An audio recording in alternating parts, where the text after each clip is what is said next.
The following may contain language which will be offensive to some people and inappropriate for children. The topics discussed may include drugs, alcohol, or be sexual in nature. This show is intended for mature audiences. Listener discretion is advised. I'm serious. It's dirty.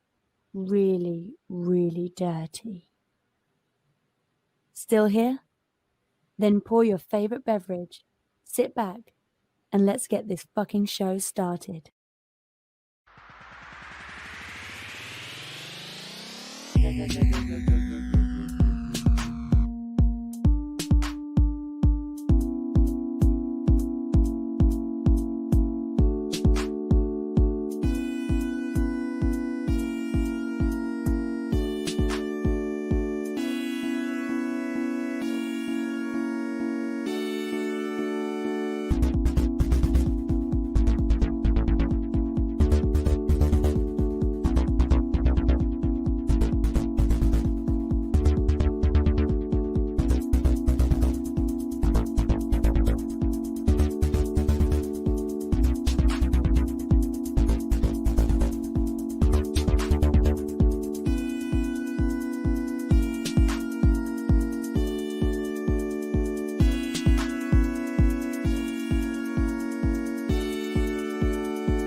Fantastic Forum, assemble. You're listening to Fantastic Forum, the premier show about comic books and your live weekly conversation about entertainment and pop culture. Welcome to Fantastic Forum. You have the usual suspects. Well, I guess I should say, I hope you're having a wonderful morning, afternoon, evening, or night, as the case may be, depending on wherever you are in the world. And if you're not, please stick with us. We'll help you take it up a notch. You have the usual suspects in the building. First, he is our riddle inside of an enigma, trapped in Chinese finger cuffs. You don't know him. You love him anyway. He's our silent assassin, Jay. Hey, what's up? Next, he's the backbone, the pillar, the strength of Fantastic Forum, our nigh and vulnerable brawler and resident strongman, Moses Magnum. How's it going? As for myself, my name is Lawrence Young. They call me Mary Young. Welcome to Fantastic Forum. We got a great show for you tonight.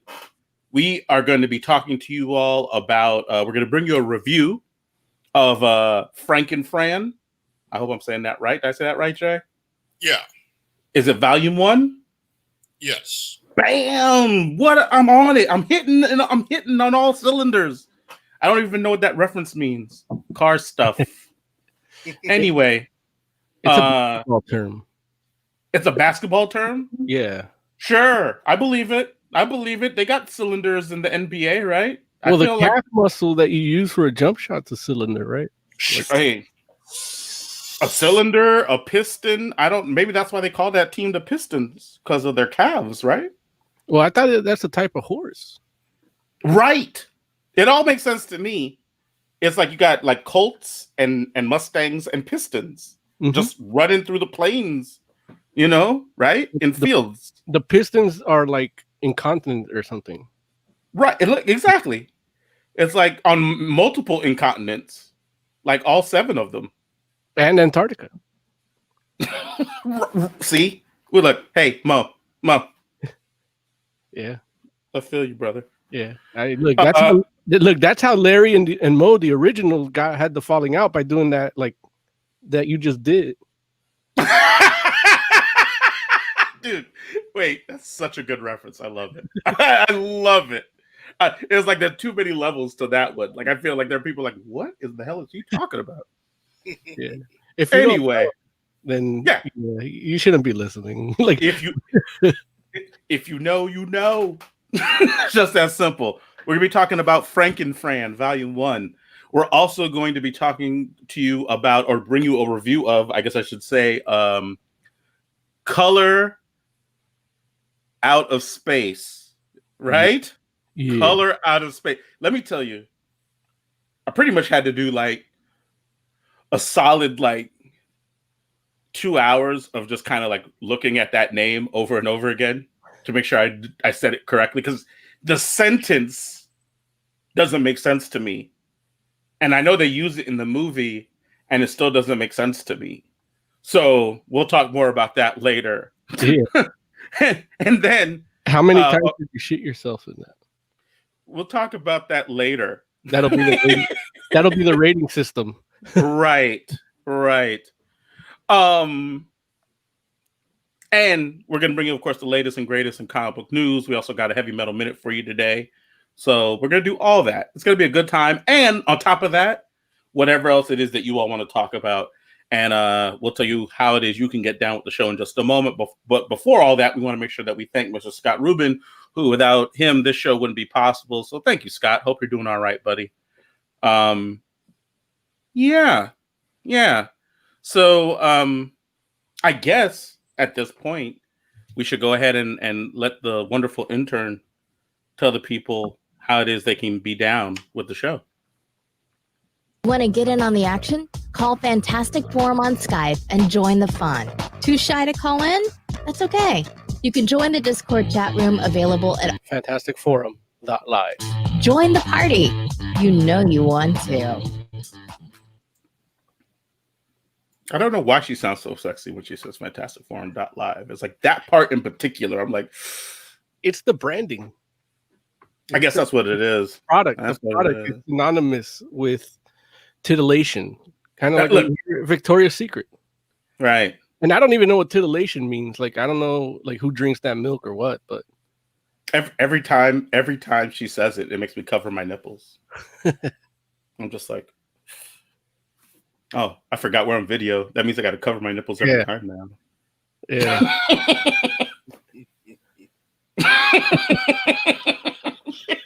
I hate video.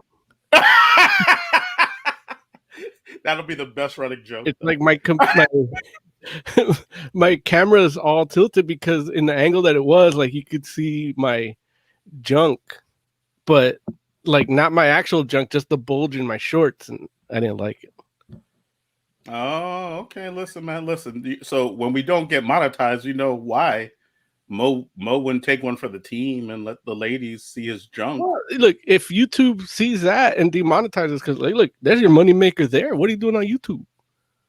Listen. I feel as though the junk, like the bulge, is the subtle way to do it. You know, it's like you're not out here like, you know, covering up, like being buck naked and just have a banana covering up your joint, or eggplant, like a real life eggplant. Just like, you know, that happens. I think.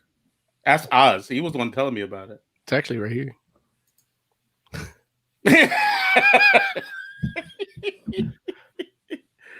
Okay. Did we do all our housekeeping? I think we did, right? We're did, good. Can we move? Yeah. Jay, what's been going on, man? What you been doing to keep yourself busy? What you been up to? Just looking for a job, but watching a lot of TV too. Like I actually just watched Astra Lost in Space. That's about the Justin's dog. No, not Astro, Astra. Oh, look, I'm out here like showing my age. Cats are like, they're like, what is the Jetsons? And they have a dog named Astro. And like the messed up part is like, I probably could have made a reference to like the rapper, like the friggin' dude, the kid that grew up and became Astro, and that would have had a better chance of landing, and still it would have been dated. They're like, yeah, he hasn't been doing stuff in a while. So yeah, what is Astra? It's about these kids. They go off planet for like a 5-day camping trip, but then they get attacked by an orb and end up like 5,000 light years from home, and they have to try and get back. Listen, you messed around and said 3 sentences in about 6 seconds, and I probably have like 4 dozen questions about all that. Like I'm sitting here, wait, I'm like, wait, every other word, I was like, wait, what? Like I just had all these questions, but I'm not going to ask you any of those questions because I feel like that's part of the adventure. Where can I watch that if I wanted to watch it? I think it's on Funimation. Okay, so it's anime. Yeah. Oh, dude, that means I'm not gonna get I'm only gonna get like a quarter of those questions answered. Got it. Answers everything. Like not only does it answer everything, but it gives you more. Like it's not actually as simple as I put it. Well, it never is with anime. But everything is answered, and it's pretty awesome. And anime will be like, oh, we're doing it's a slice of life anime about a volleyball team.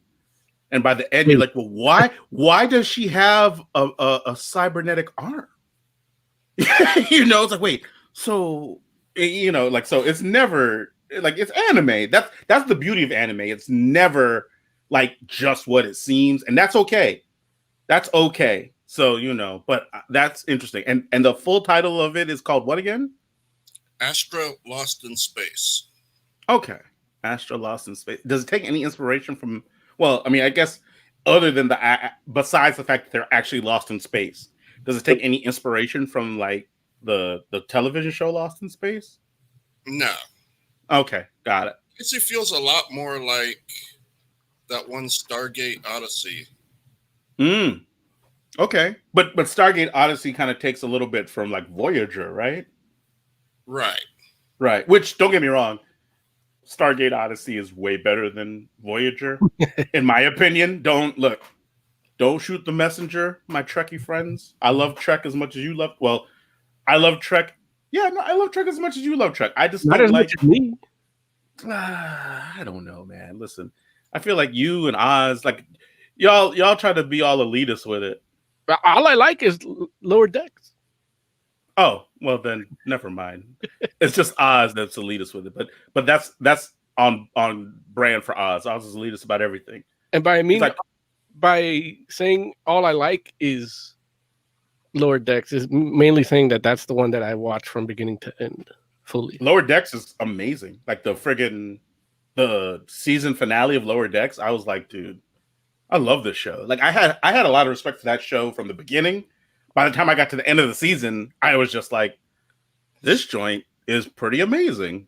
Joe's like, no, you reminded me of a Stephen Colbert joke because it's on CBS All Access. Right. I have that because I'm not gonna buy CBS All Access. I understand that. But Colbert was like making a joke where he was like talking about how he's tired of the pandemic. He's watched everything on Netflix. He's watched everything on Hulu. And for the sake of his job, he watched everything on CBS All Access. That's funny.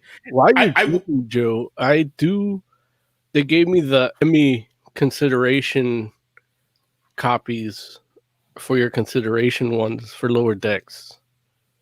Oh, okay. Well, you could check them out. There you go. Cool.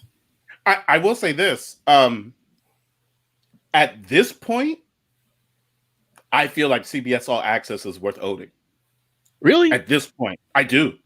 Between Picard, Lower Decks, and Discovery. Oh, well, yeah, all Star Trek stuff. Well, yeah. Like I'm not saying it's a bad thing, but if that's how you get people to get it, yeah. Like, even if it's only 30% of the people that you want. Yeah, and don't get me wrong. There's other stuff on there that's probably worth watching. Like I love Lucy reruns and and you could. I guess what is all of Big Bang is on there, right? Yeah, but HBO Max has that too. That's fair. No, that's fair. And I'm by no means like I'm saying if you like Star Trek, you should probably own CBS All Access. And I think that there'll be other things there for you to watch as well, but for I think it's worth owning just on the strength of those three shows.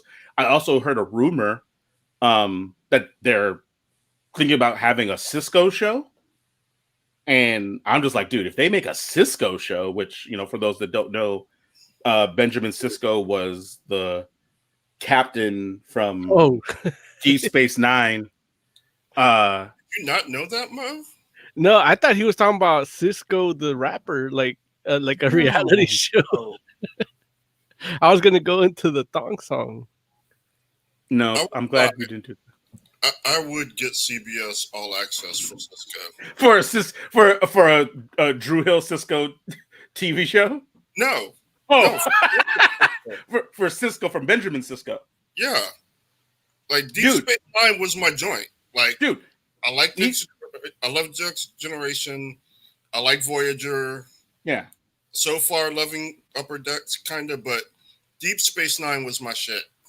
Dude, Deep Space Nine, though a lot of people don't like to admit it, was like, if not the best Star Trek show, definitely one of the best. Like literally top 3, and it's not number 3.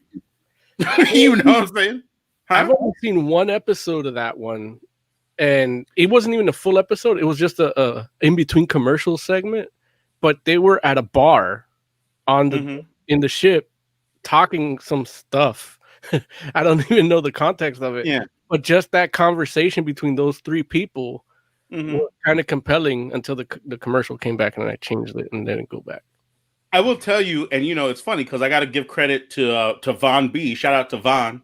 Haven't talked to that brother in a minute. Well, it hasn't been that long actually. I probably talked to Von like maybe a month ago or maybe a month and a half ago. But either way, Von kind of summarized it best, where he's like, you know, what makes Deep Space Nine a better TV show than the other Star Treks is that in almost all the other Star Trek television shows, everybody's on these they're on these ships, and they make these decisions for these different cultures or these different people they come in contact with. And once those decisions get made, they say what they have to say, and then they fly off. Deep Space Nine takes place on a space station. So these fools do that same thing, but everybody lives there. So you have to have like the consequences, the fallout from that decision that got made. Those stories happen. It's like nobody flies away and it's like, oh yeah, we made your world better. You're welcome. And then fly off into they're not Picard. You know what I'm saying? Cisco's like, hey, you know what? That's some bull. And we're going to change that. And then when they change it and everybody's like, hey, you know what? We think the decision you made is bull. And guess what? We're not going anywhere. We're going to protest today. You know what I'm saying? It's like that. Occasionally, yes, they do go places and fuck shit up and leave. Well, look, the mirror dimension. Listen, they don't even really get a ship. They don't even really get a ship until like 3 seasons in, though, right? Right. So it's like, and though you're right, the mirror dimension comes before that, right? Right. So you're right. So maybe I guess they get to go through a portal and then leave. But those fools, like the mirror dimension, don't stay in the mirror dimension. The mirror dimension's like, oh, okay. Oh. So I'm just saying, man, that's what makes Deep Space Nine pretty awesome, because these fools, like, they're always like, oh man, like we told these people that how they were living was wrong. And then they're like, they weren't happy about that. You don't ever get that kind of fallout with Next Generation, like very seldom. Like I feel like they went back to a planet they've been to like maybe once in like however many seasons, right? Right. Yeah. Anyway. I'm going to watch every Star Trek thing ever now. When we shut down again in January. Right, for wave 3. You Exactly. think I'm joking. I don't no, I laugh because I have to do it to stop from crying. It's like, no, I know you're not joking. Yeah. What were you gonna say, Jay? Oh, I was gonna suggest that after you watch Deep Space Nine, Mo, there's a trilogy of books that take place after the series, and you can find out what the real, like the canon, what happened to Picard, and not the Picard show Picard. Sweet. Dang. How dare you not call Picard canon? That isn't. Oh, how dare you? He's still He's one of those. of his mental faculties. Look, It's terrible. Jay's one of those extended universe Star Wars people too, I bet. Well, it's like that. Disney might as well have bought Star Trek too, the way they did Picard, according to Joe. Don't listen to Joe. Picard is No, hardcore. I'll always listen to Joe. I'm sorry. Listen to Joe, then do what I tell you anyway. That's what I meant to say. When you explain it right, maybe. I'm telling you all, don't listen to the explanation. Just do what I tell you to do. Follow my instructions. Does Q ever show up in Picard? Not so far. It's lame. Mo, what you been doing, man? What you been doing to keep Before I yourself do busy? Before that, I just gotta. I love Joe's delivery when he says shit like lame. Now with video, this is where I do like video. The way like Lame. normally you just had to infer that in audio, and you could still infer it on Fantastic Forum Live. You'll get the audio version maybe tomorrow or so. But yeah, I've been it's been a weird time because they didn't work on a lot of TV shows for this fall season. So they bring in Hellstrom, and just brought that out to people on Hulu. That's the show that was canceled before it was released. With MODOK. And the other one they canceled totally too, right? One of the other Marvel Hulu shows, animated things, the Howard the Duck, and the other one. Oh yeah, Howard the Duck, and was it the Silver and Black, or was it the Silver and Black was Sony shit. Oh, was it Tigra? It might have been Tigra. It might have been Tigra. I So don't like. they It's hard to got rid keep of track. all that, and then we found out at New York Comic Con at home that MODOK was still coming out. I thought that was gone. I thought Hellstrom was going to be gone too, but I guess there's no content, so they put it out anyway. Yeah, they're like, we made it. Like, Yeah, but this is the last show that is a Marvel Television thing before they got rid of everything. Mhm. Where everything's on Disney Plus, and I'm not gonna say and be like I'm the Hellstrom fan, the Damien Hellstrom fan, but I do like him, and I like the title Son of Satan. Yeah. SOS. This show Hellstrom is still SOS, but it's son of a serial killer. What? Yeah, they made Satan a serial killer.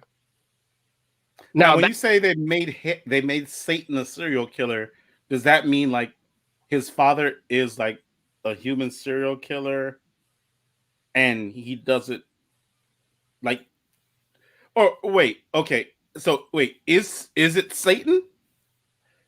Is Satan his dad, or we don't They know? haven't even named him. They just call him him. Everywhere. Yeah, the Oh, that means that it BPRT. is going to be Satan. Well, I don't think Disney's going to let that happen. That could be so. Yeah, I don't think they want that. They don't want the son of Satan being a hero, in a sense, and especially now the way the Supreme Court is, that might be a law. There might be a law against the blasphemy in the near future. That's That might hilarious. be, yeah. It's happened already in Poland. It was coming for 2 years, and it's there now.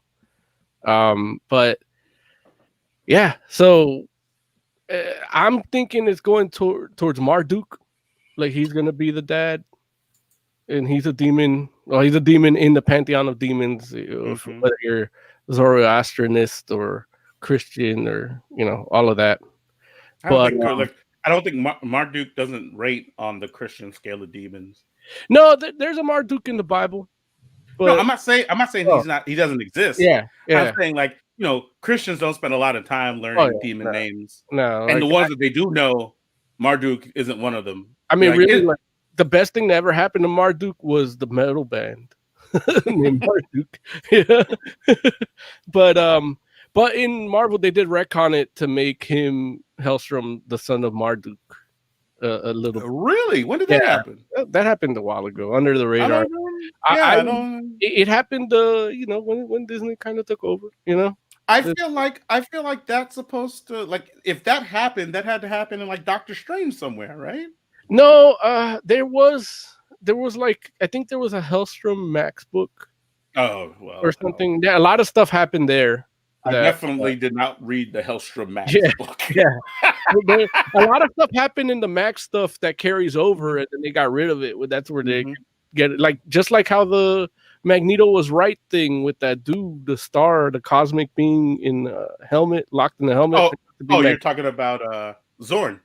Yeah, like Zorn turned Yeah. out to be Magneto all the time, but it happened in Excalibur because they know, like, A, if people actually latch on and give a fuck about that, then Mhm. they'll buy Excalibur, and B, if they don't, then it'll just happen and they could just not worry about it.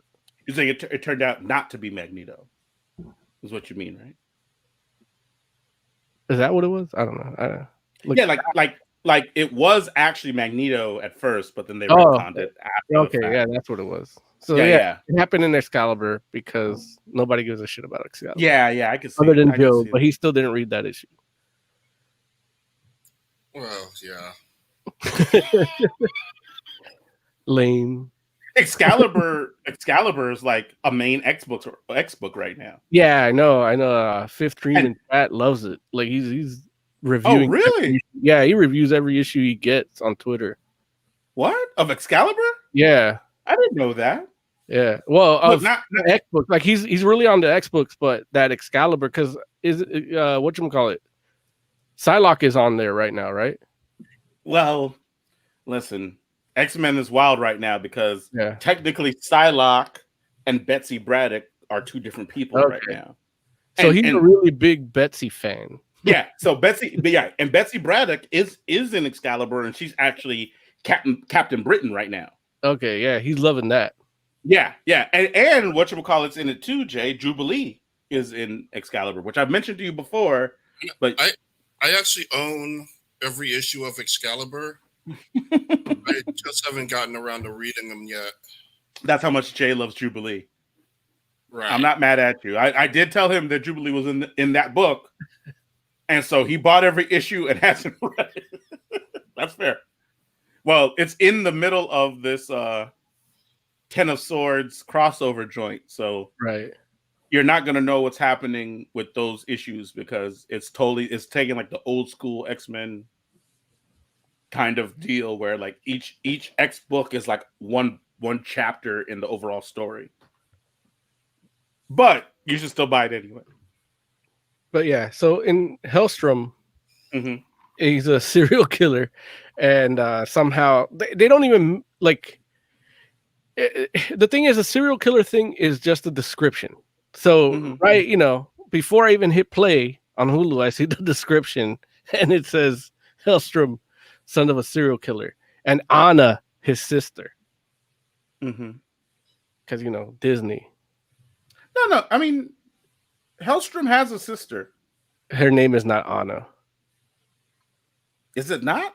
It's Satana. Oh, I get it. No, but Anna. No, it's Satana. Right. Anna for She's the sure. daughter of Satan. Satana. Anna. She's Satana in the comics. Anna. Never gone by Anna. Well, I mean, Here she goes by Anna. Satana's a mouthful. Wait, is that his first daughter? I think they're twins. Here they're twins, and I think they're twins in the comic. But he preferred the daughter, and that's gonna Lucy. go ahead. The daughter should be named Lucy. Yeah, Mm-mm. like the TV show. Was it Lucy, daughter of Satan? Oz is in chat. He says, "What up, Bisnatches? We were having a good time talking about Star Trek without him. It was so We awesome. did. It's better to talk about Star Trek without us. Yeah, we love it. That's what I told you. Yeah. But yeah, so and that's the thing. Oh, go ahead, Joe. Or Satina. Like, I think that works. Yeah, look, the comic Does not version work. is named Satana. This version Satina. is named Anna. It's castrating something for me. What if you met a young lady and she told you her name was Tina, and then you later found out it was short for Satina? Like Here's the thing. I wouldn't look. I'm not gonna be scared. I got a picture of this devil motherfucker back here that I look at when I sleep at night. So look, Emily doesn't like it when you call her that. no, I'm talking about the tapestry. That just sounds like the plot to like one of those wacky rom-coms. The thing is, if a chick told me her name was say Tina, then it's like, oh, they love satin. Like her parents loved satin, or she was conceived on a bed full of satin sheets or something. Satina, not Satina. Again, Listen. look, it makes as much sense as Anna on the Hellstrom TV show. I feel like I kind of am out either way, whether it's the satin or the Satan. I'm kind of like, doesn't feel like good stock. Feels like I'm in for some trouble with this one. Where the show does win, I guess, normally I'd be all up in arms about shit like this, about a character I do like, even though I'm not, I just don't like the changes. It does seem like it's going to the Marduk being the like king of hell, not necessarily Satan, and they can call him Marduk without offending Christians. And the whole Anna thing, the dynamic of the father, son, and daughter thing is essentially like the comic, and now we're seeing the aftermath instead of just seeing Satana being the daughter of Satan like she was in the comics, doing what she was doing in the comics, is doing something a little after. She's become more of a vigilante, a paranormal vigilante, which I think that is a lot more interesting than doing Hellstrom the way they're doing it now, where Hellstrom now is basically just John Constantine that doesn't smoke and has a chip on his shoulder and isn't even as cool. Like, now, when you say how they're doing it now, you talk about in the show or in the comics? show? Yeah, no, the show. Oh, okay. I ain't talking about no comics. I ain't talking about no comics. I'm talking about show. The female co-conspirator of Marduk now trying to do good is a more interesting show than the bland white guy that doesn't even have a British accent exercising demons. Like, I would agree with that. Because even like the Constantine TV show wasn't that far from the Constantine movie, but the guy had a Cockney accent. And that added a charm, and it's like, it's watered down for TV, and Constantine's watered down in comics now too. So I mean, Constantine in the TV show Constantine is a lot better representation of the character than the movie was. But that's a low bar to surpass. But the show is good, and it benefits from Disney not wanting to do more of them. So they're like, I'm on episode 6, and there's a clear through line. Like right at 5, it's like there's the overall story and the main story, and so that feels like a comic book. Like that's comic book structure, and they haven't even really done that well. Like the Netflix shows did that, but they didn't do it as good or as natural feeling as Hellstrom does it. And it's like, now they're finally getting the formula of like changing the comic but doing the good, so it feels like I'm reading a Hellstrom comic. They changed things, they changed a lot of the dynamics, a lot of the stuff, power sets.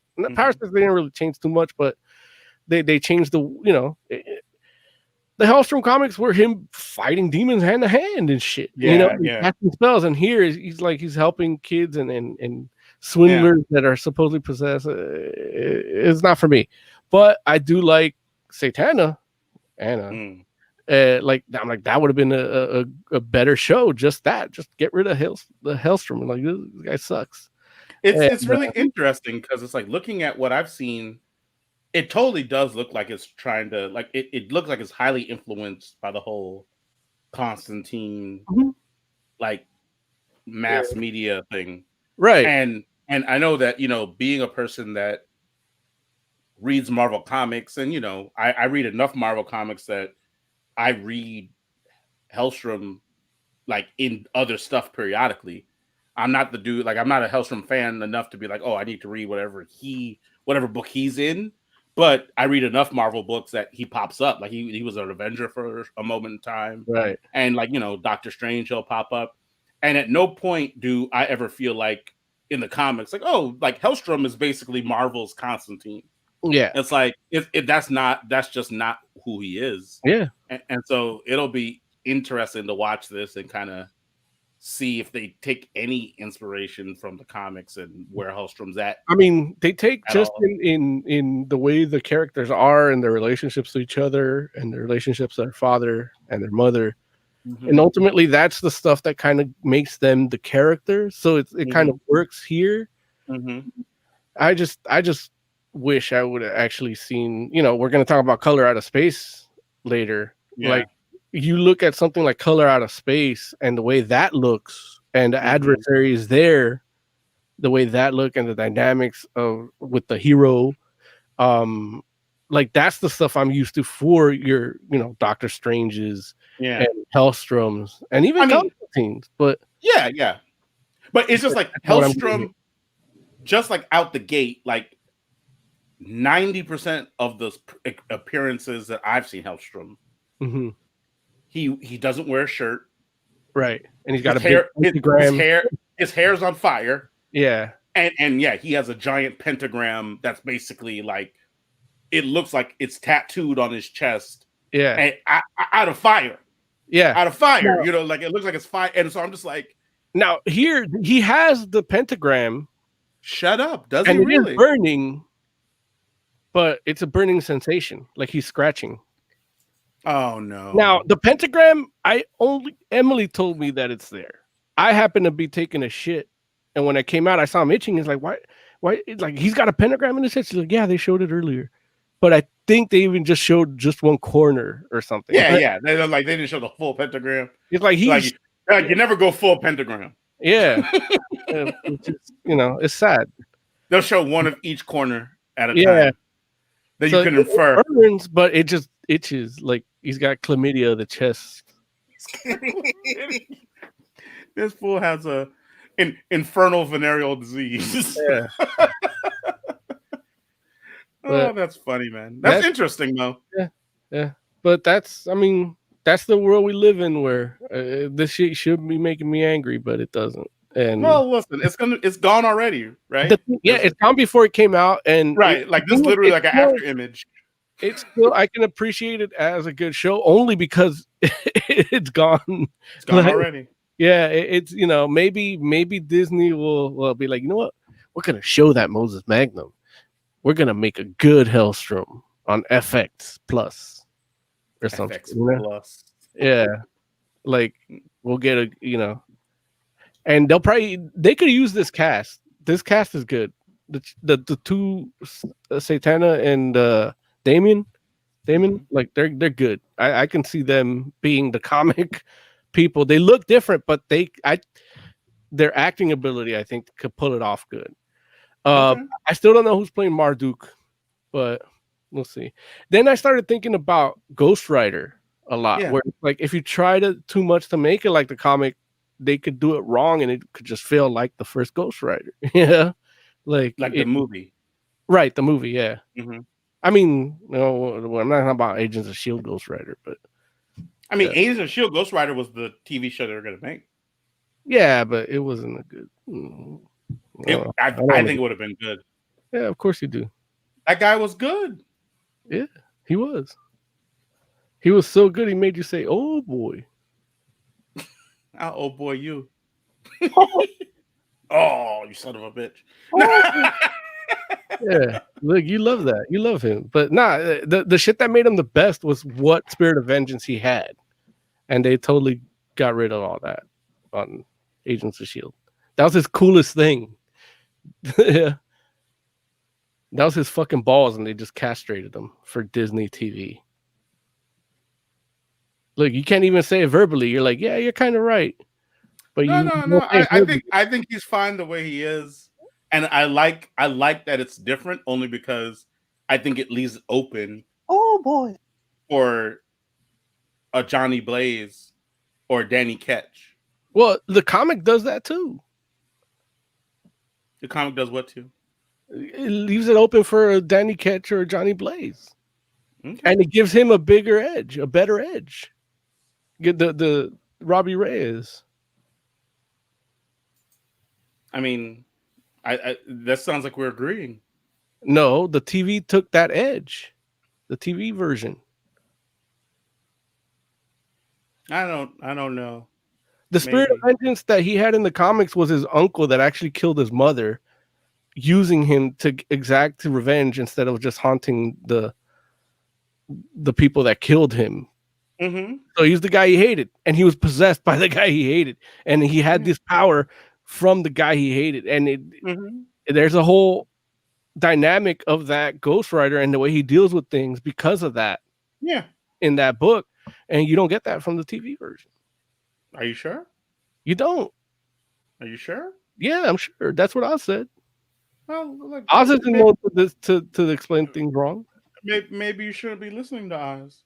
Maybe you should watch it for yourself and decide if it's better or not. Nah, I'm good. I'll listen to Okay. Okay. Hey, you go. You keep doing that. Because you keep doing you keep doing that. That's fair. I'll listen. I mean, you know, Look, Oz thinks the president's doing a great job. well, it's doing a great job for him because he's in that dinosaur industry. Listen. Okay. All And right. Oz is white, so he's doing good for him. So when the race war comes, they're gonna accept him with open arms because he's white. So he's fine. Okay. He's like right. a hobbit. Oz is like a hobbit. I forgot. White people are immune to COVID-19. I forgot. Yeah. Don't worry, it's safe. They say I'm immune. Oz just gave a thumbs up in chat. Look, I'm surprised he didn't do the OK symbol. Oh boy. Doctor So, say you I'm know. immune. All right. Yeah. Let's move on. Let's do some news. You all ready for that? Yes. Woo! Comic book news. We should have a comic book like Kurt. news. Well, not like that, but like I didn't know if I had armed that track yet. You armed it. Good job, Moses. You made it so. All right. Yeah, let's talk about it. So what should we talk about first, good people? Well, you spreading your fake news. It turns out the UCS wasn't dropped by DC. I did see that, and I don't know if I'm gonna go on the record and say I was spreading fake news, but I can understand why you would come up with that or basically say it that way. I get it. I get it. Tell the people what is what. So, last week, Larry, you owe the people some traction because you said that they were dropped, they ceased doing business, and technically it's just UCS just got out of the distributing game like that. But they're out of the distributing game, period.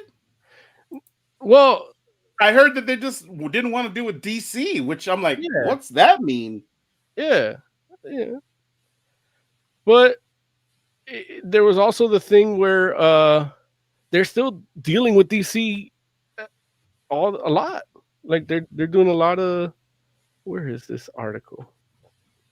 God damn it! Like as far as I know, that they're not distributing books for DC anymore. I thought is that not the case? Which is crazy because it's kind of like I guess what I'm saying is this: if you they're like the way that I'm hearing it is they decided they didn't want to be in the business of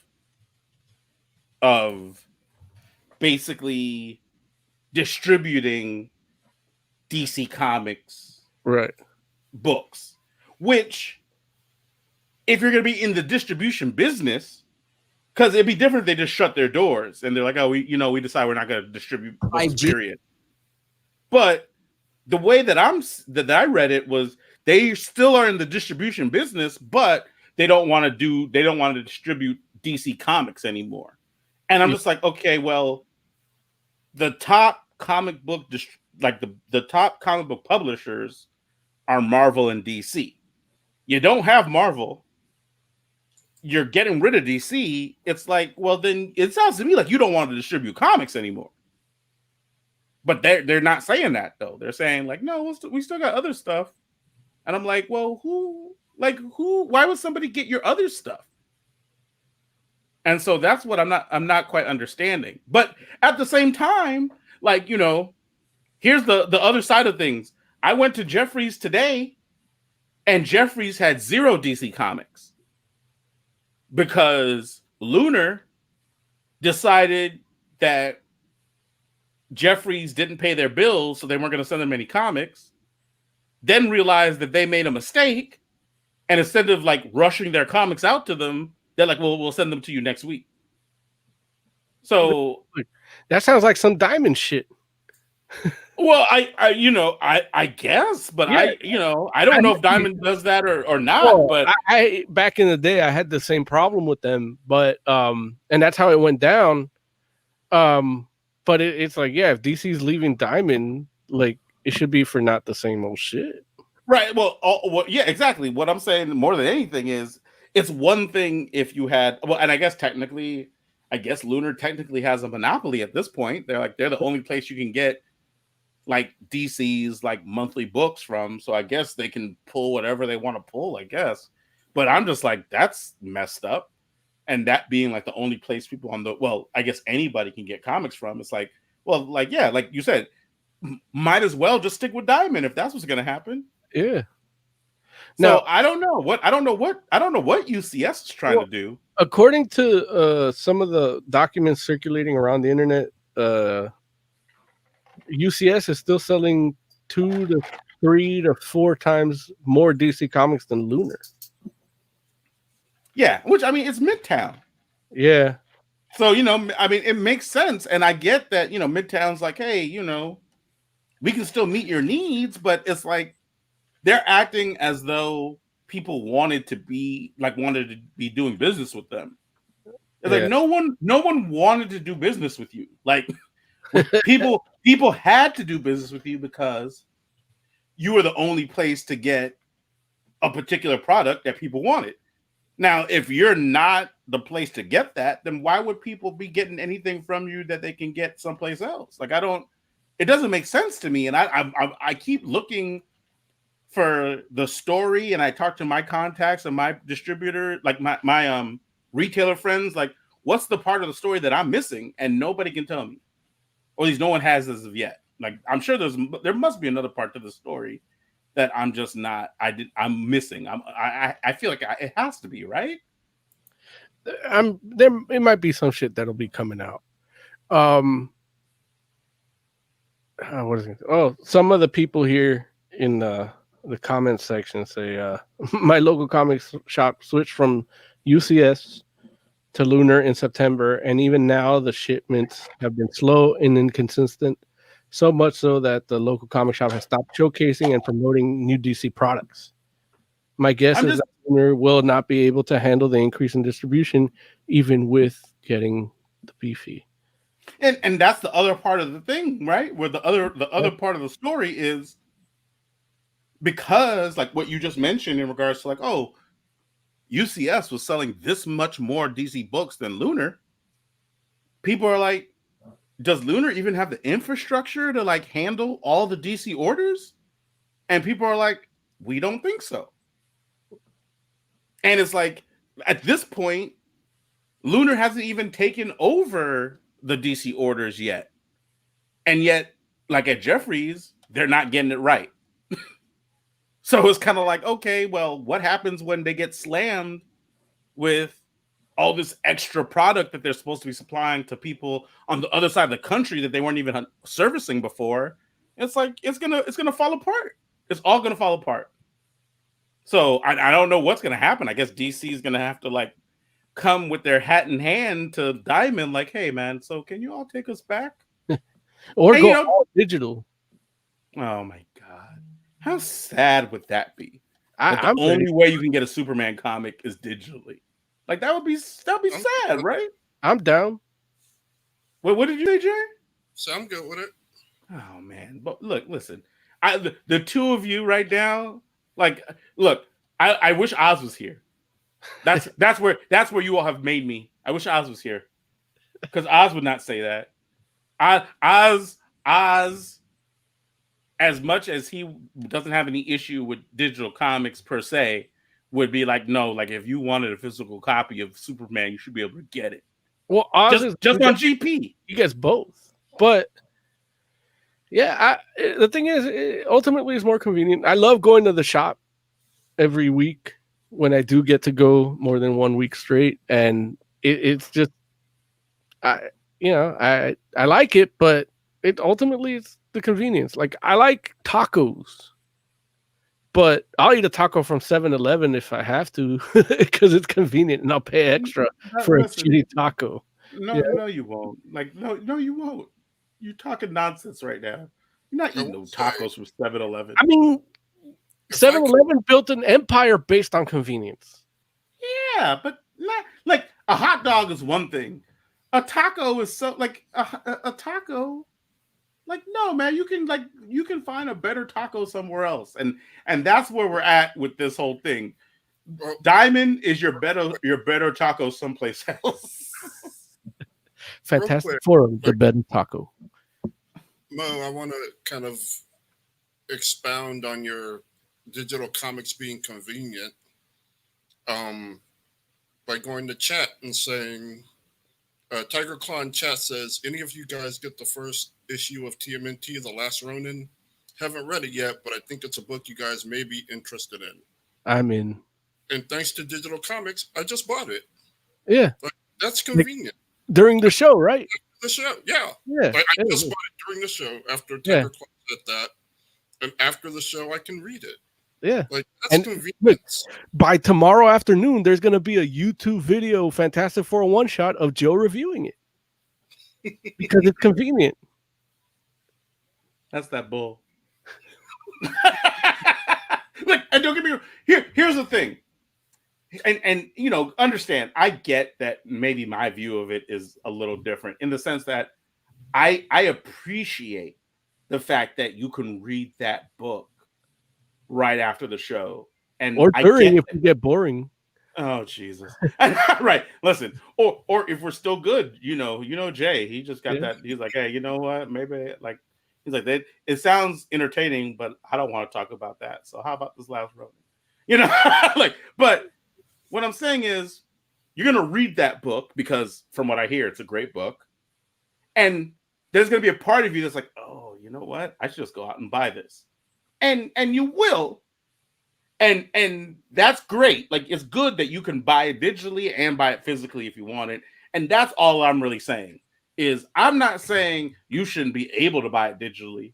I'm saying if you want to, you should be able to buy it physically. And if it turns out to be a thing, like, and what I'll say is this: there's some companies or some publishers out there that they're like, if they're like, hey, we're just going to be all digital now, I could totally get it.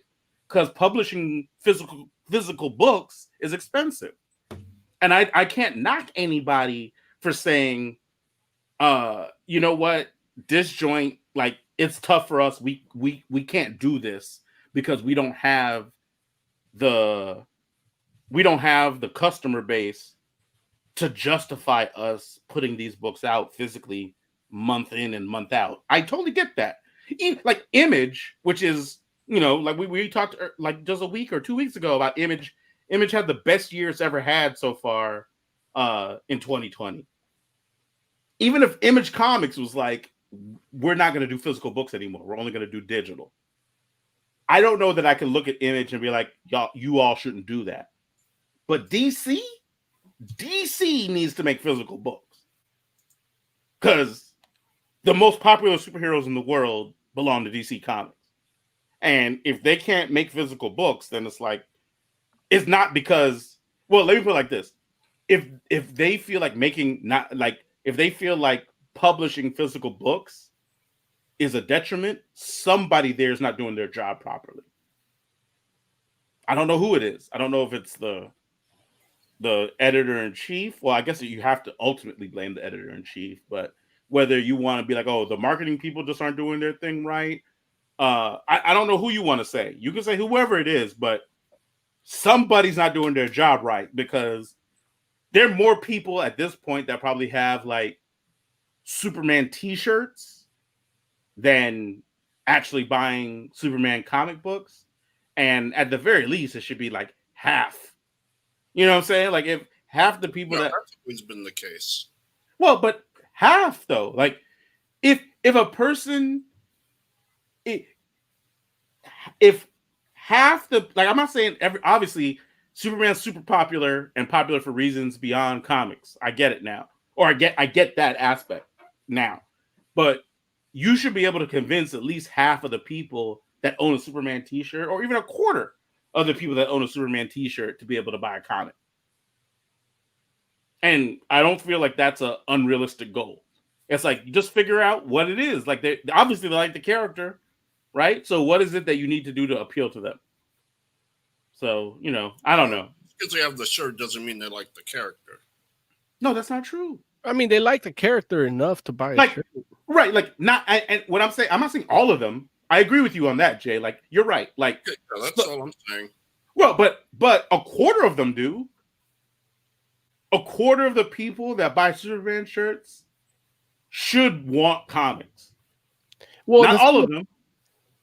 we got to look at it from whatever money they don't make in comics, Warner Brothers, that is, Mhm. they'll make it on the shirt because they'll get more people willing to buy a shirt than they'll willing to buy a comic. Well, listen though, they're not supposed to be trying to make the money off the shirts. They should, like, at the very least, they should be making the money off the movies. But Yeah. that's another problem. It's like if these fools can't make a Superman movie that's like a blockbuster, it's like, well, whose fault is that? Like, somebody's doing something wrong yet again. It's like you have like the most popular superhero in the world, but somehow you can't figure out how to make a movie that resonates with people. The last one that did it was in the 70s. Like, get out of here. The problem is that there's no sweatshops for movies. That's not the problem. The problem is you're getting these random people that don't understand the essence of the character. And I feel Like, I'm just saying, oh, go ahead. No, I was just gonna make a knock at Hellstrom, saying that those are the same people that worked on Hellstrom, but it actually, it kind of works a little better than some of the DC shit, even in comics. all I'm saying is, like, all I'm asking people, like, you have all these writers from DC. It's like all you got to do, like Jeff Johns does comics and TV, right? Yeah. Freaking Guggenheim does comics and TV, right? Happy belated birthday to Mark Guggenheim. By the way. There you go. You got all these people that do comics and TV. All I'm saying is, if you get one of these comic book writers just to make even the first draft, and you're like, that story sounds good, we just need to make sure that it'll work for a movie. Yeah. Get them to make the first draft and then give it to the movie people and be like, we want this story, but make it so that it works for a movie. And, like, that doesn't seem hard to me. I don't know. Maybe I'm a simpleton. I don't know. It's like, it feels easy. Yeah. No, it does. It never is. Yeah. It's never easy. It just feels it. Listen. Go ahead. No, while you brought up Mark Guggenheim, I have to express that I'm still mad that Resurrection never got a TV show. The comic. Yeah. Yeah. Because, like, you look at Walking Dead, what it turned into, and Fear the Walking Dead, and then the new one that's coming out, because that's a new story as well. That's the one. Yeah. Yeah, they brought it back. All of them are on. Fear the Walking Dead is actually really good.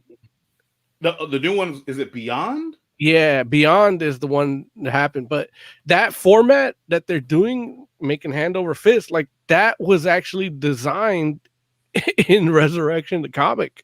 Like, you had your Resurrection Criminal Intent and your Resurrection SVU, like, you could have done multiple shows, like done a television empire out of Resurrection. Like, you would have had more shows than comics because it lends itself to that. In chat, says Lawrence just described how Green Lantern movie got made. Is that true? Did Jeff Johns make the first draft of the Green Lantern movie? Yeah. I believe he did. Yeah, he did. And Mark Guggenheim. Wait, and the story stayed intact when the TV people or the movie people got a hold of it? No. They No, just there's are- like 8 writers to it, and then Oh, okay, 4 of them well, are the yeah. first- like Guggenheim and Johns were part of the first like initial, and Yeah. then the other people. But Okay, no. that movie, there- that movie did bring Taika Waititi to a broad audience. Like, Listen, Was he in that? yeah, he was the friend, the brown friend. Like that's what Warner Brother calls him, the brown friend. Ah, You always got to have a brown friend. I'm pretty sure Warner Brothers doesn't call it that. That is what it is. But They that's haven't not- had a Warner Brothers email hack yet. You're right. Listen, look, look. Obviously, if there are 8 writers on that joint, then yeah, they went too deep. They went too far in, and I don't know why that happened. But I guarantee you that what I was talking about is not what Green Lantern is not the process that Green Lantern ended up going through. It might have started where I started, but it ended up someplace different. Also, Oz also said, "I'm always here like herpes," and then he's astonished that 7-Eleven had tacos, There it is. and they're like 4 for like $1.50. Can I talk about another DC rumor real quick? Yeah, go ahead. It's news. This is your segment. Oh, this is my segment. Oh. Well, whoever wants to bring up news. Okay. So word on the street is the executives at HBO Max are like in love with Zack Snyder's vision for Justice League and are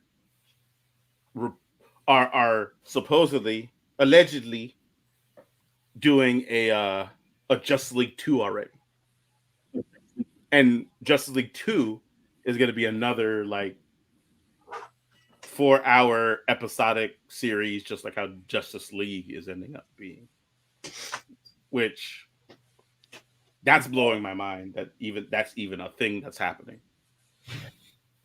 Because, like, I mean, Justice League in and of itself is enough for me to be like, wow, like, it's crazy that, like, I don't understand why the Snyder people give like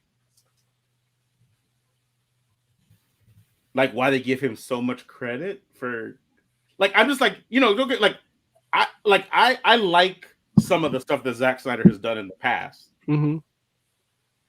I just don't like I've put it in the place where it belongs in my opinion, and I don't understand like when these folks were like, oh, you got to release the Snyder cut, and it became like a movement.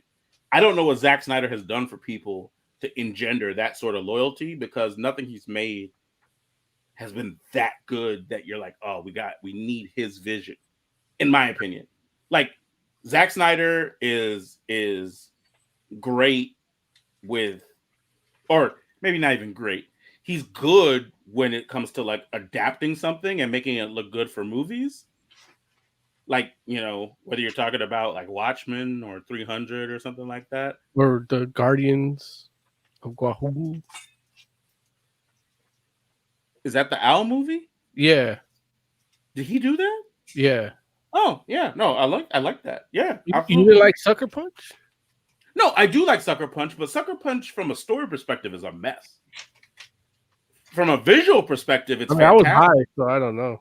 Oh, I'm here to but don't go into Sucker Punch being like, oh, I'm going to come away with a deep message in regards to like what the characters were trying to convey to me. Like, that's just not going to happen, because I don't know that Zack Snyder knew what he was trying to do with those characters as much as he had them in scenarios, and, you know, like, he was like, that would look cool. And it's like, yeah, I mean, he's right. It looked cool.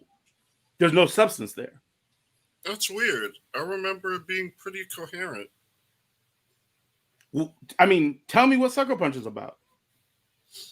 A girl is in a mental hospital and she wants to get out. Yeah. So she does. Well, she doesn't, but her friend does, because she gets caught. Well, she doesn't, because she can't get out. She's locked into a wall, into 4 walls. Instead, her way out is in her own mind. Like, that concept, that's a high-ass concept that maybe he didn't execute well enough for you, Larry. But that alone, like, to me, that's amazing. And, like, everything that happens in her mind to help her kind of cope with reality is kind of cool. But again, I I was mean, high, but No, I mean, no. I mean, I agree 100% that everything that happens in the movie happens inside the young lady's mind. I don't know that, I guess let me say it like this.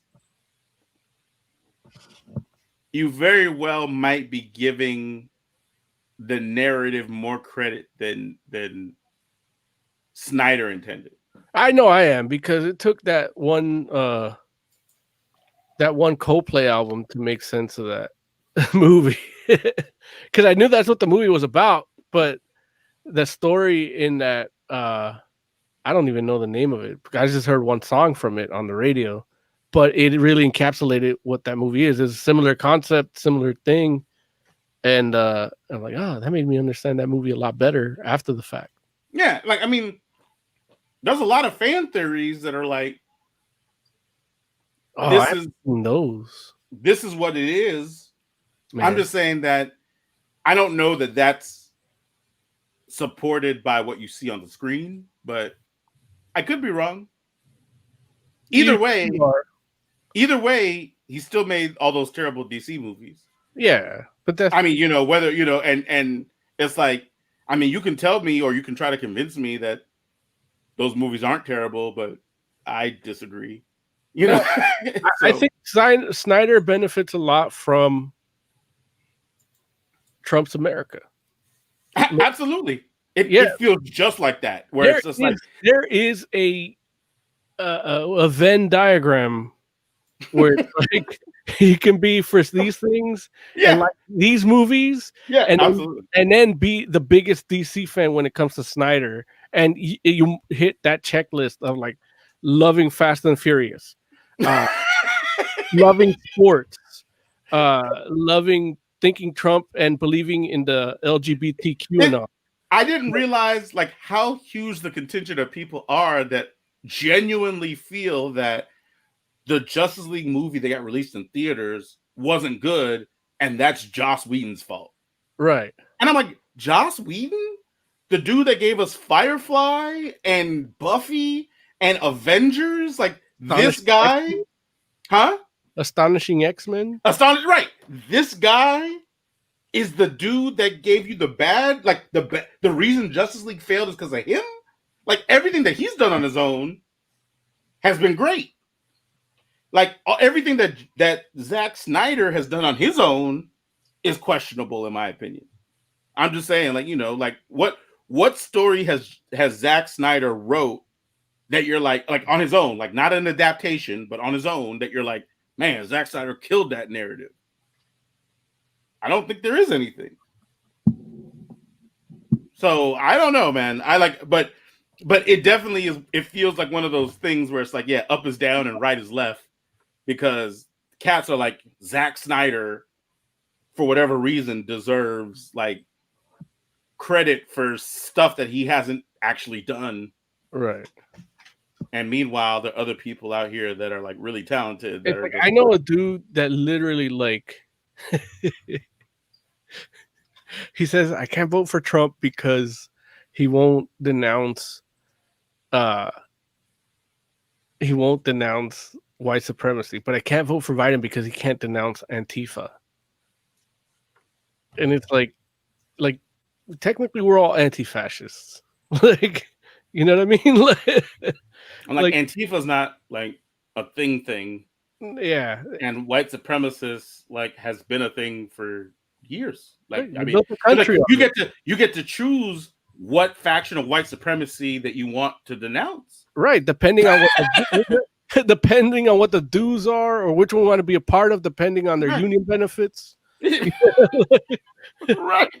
Or their yogurt land discounts. Or their Banana Republic and New Balance like discounts. You know what I mean? Yeah, man. So it's wild. I don't get it, but hey.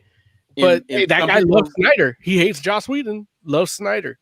How can you what's he hate Joss Whedon for? He didn't like Avengers? He loved Avengers. Okay, so then he loves Joss Whedon.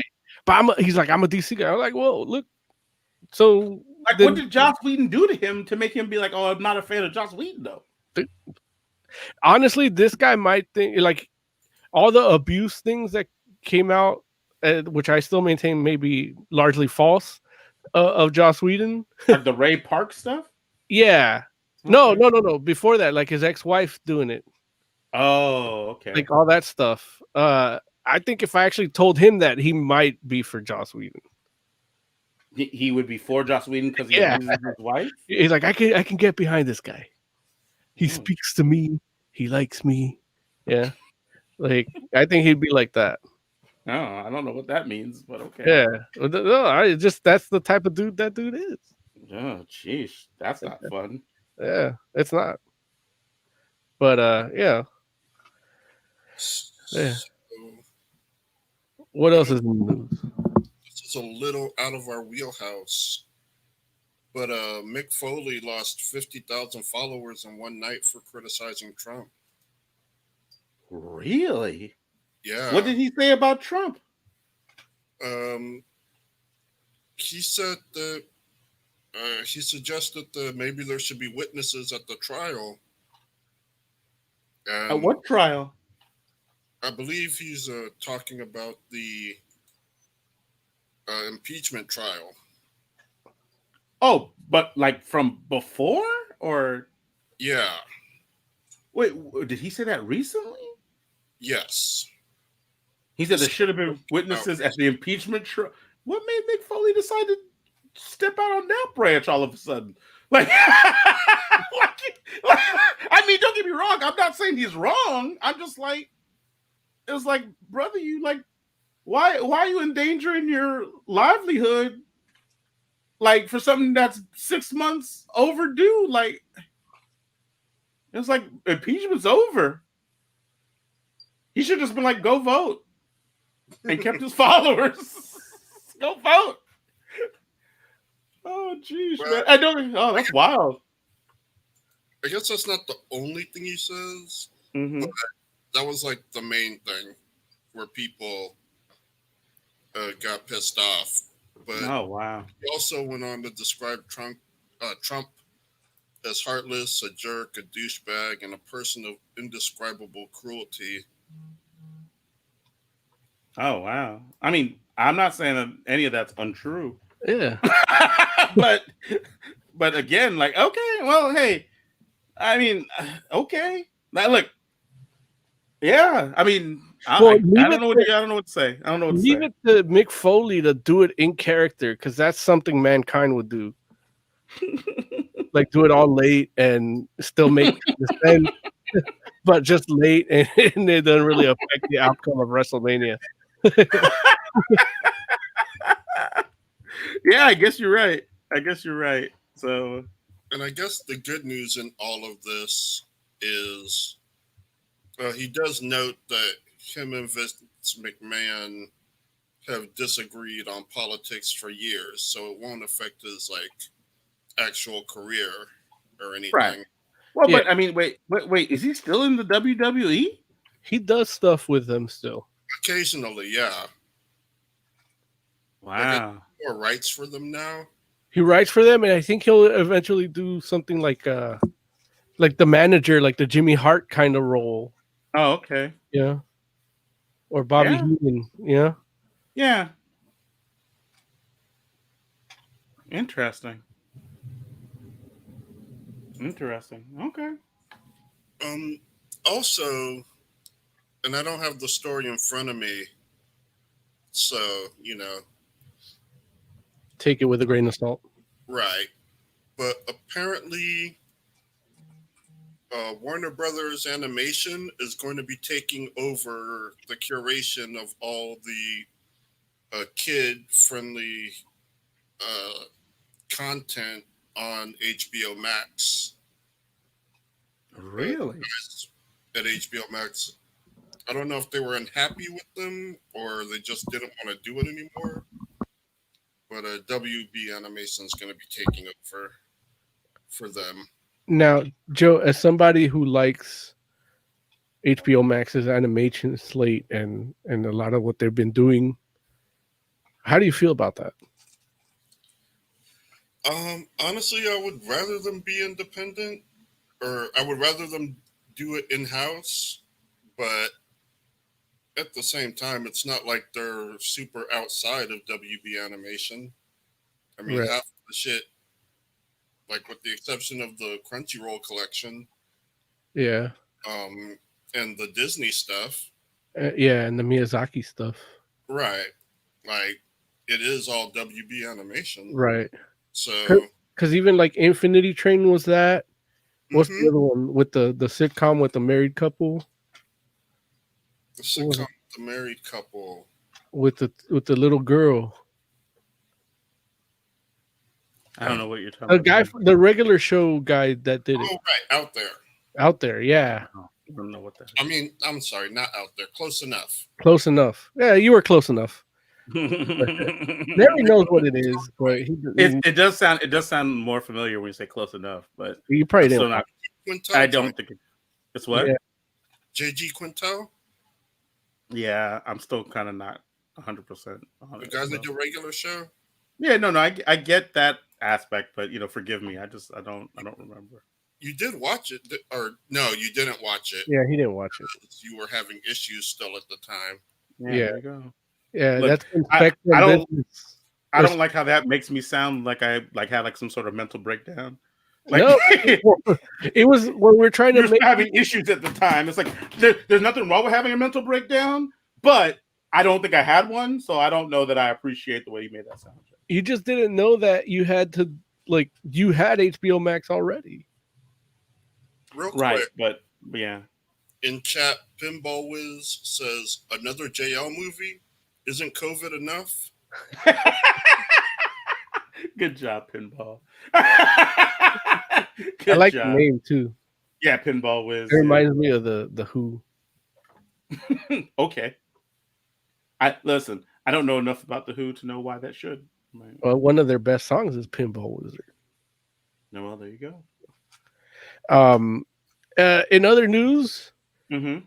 Mirka Andolfo's Mercy is getting Yeah. a seductive sequel.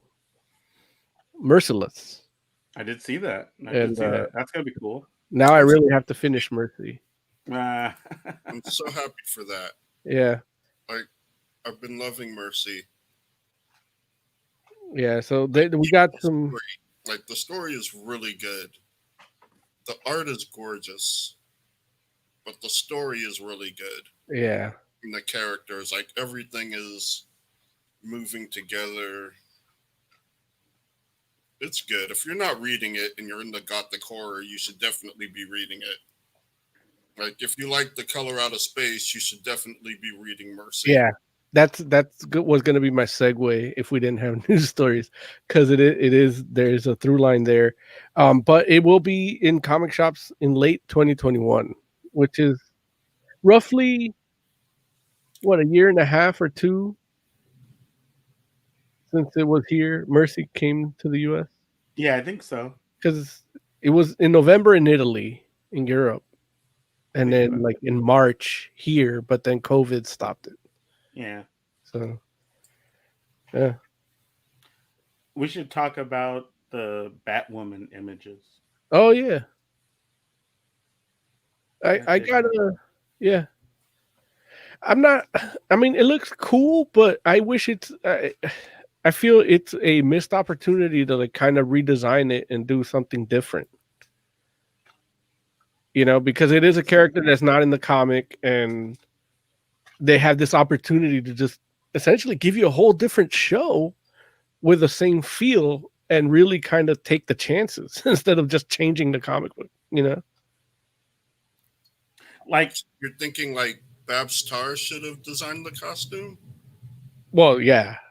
And, oh, you that know, would be interesting. But Yeah. but that's so. But you're not saying like give her the Batgirl look, like the new Batgirl look. You're saying no, but Battar should given Batwoman her own like new unique What I'm look. saying is, yeah, the difference between the Batgirl and the Babs Tarr Batgirl costume was like, it was really good. Like, it was different. It really worked. Right. You Right. could do the same thing with the Batwoman costume. mhm. Yeah. Like, I'm not saying make a Batwoman a Burnside costume, but I'm saying just like let her like change it up and But you know, even see what she has like envisions for the Batwoman.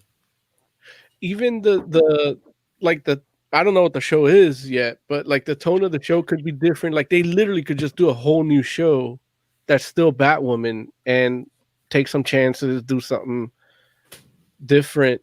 That I know Oz.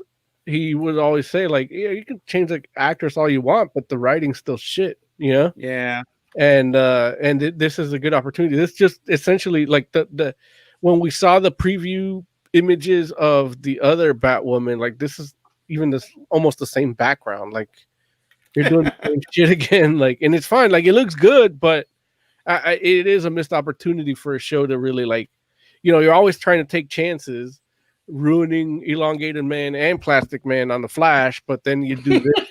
Like, yeah, all of a sudden you're like, it needs to feel like the original, It's interesting. Nice to Oh, get go ahead, Jay. it would be nice to get a different writer on this. Like, I mean, would definitely love to see like Cecil Castellucci's Oh yeah, TV show, yeah. Batwoman TV show. I will say for me, like from the neck down, it looks great. Yeah. The cowl doesn't do it for me. And I know Oz had mentioned how he didn't like how the eyes aren't like blacked out. And you know what? I feel where he's coming from with that. Like I could totally see like, a little bit of dark makeup under the eyes would not be a bad thing.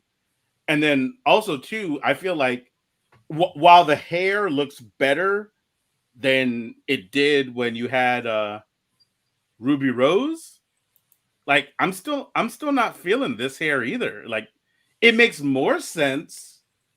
Like it looks more, I guess, more natural, but at the same time, it kind of looks like weird to me where I'm just like, so I'm just like the hair people on this show need to go. It looks like 1,000 times better than Starfire.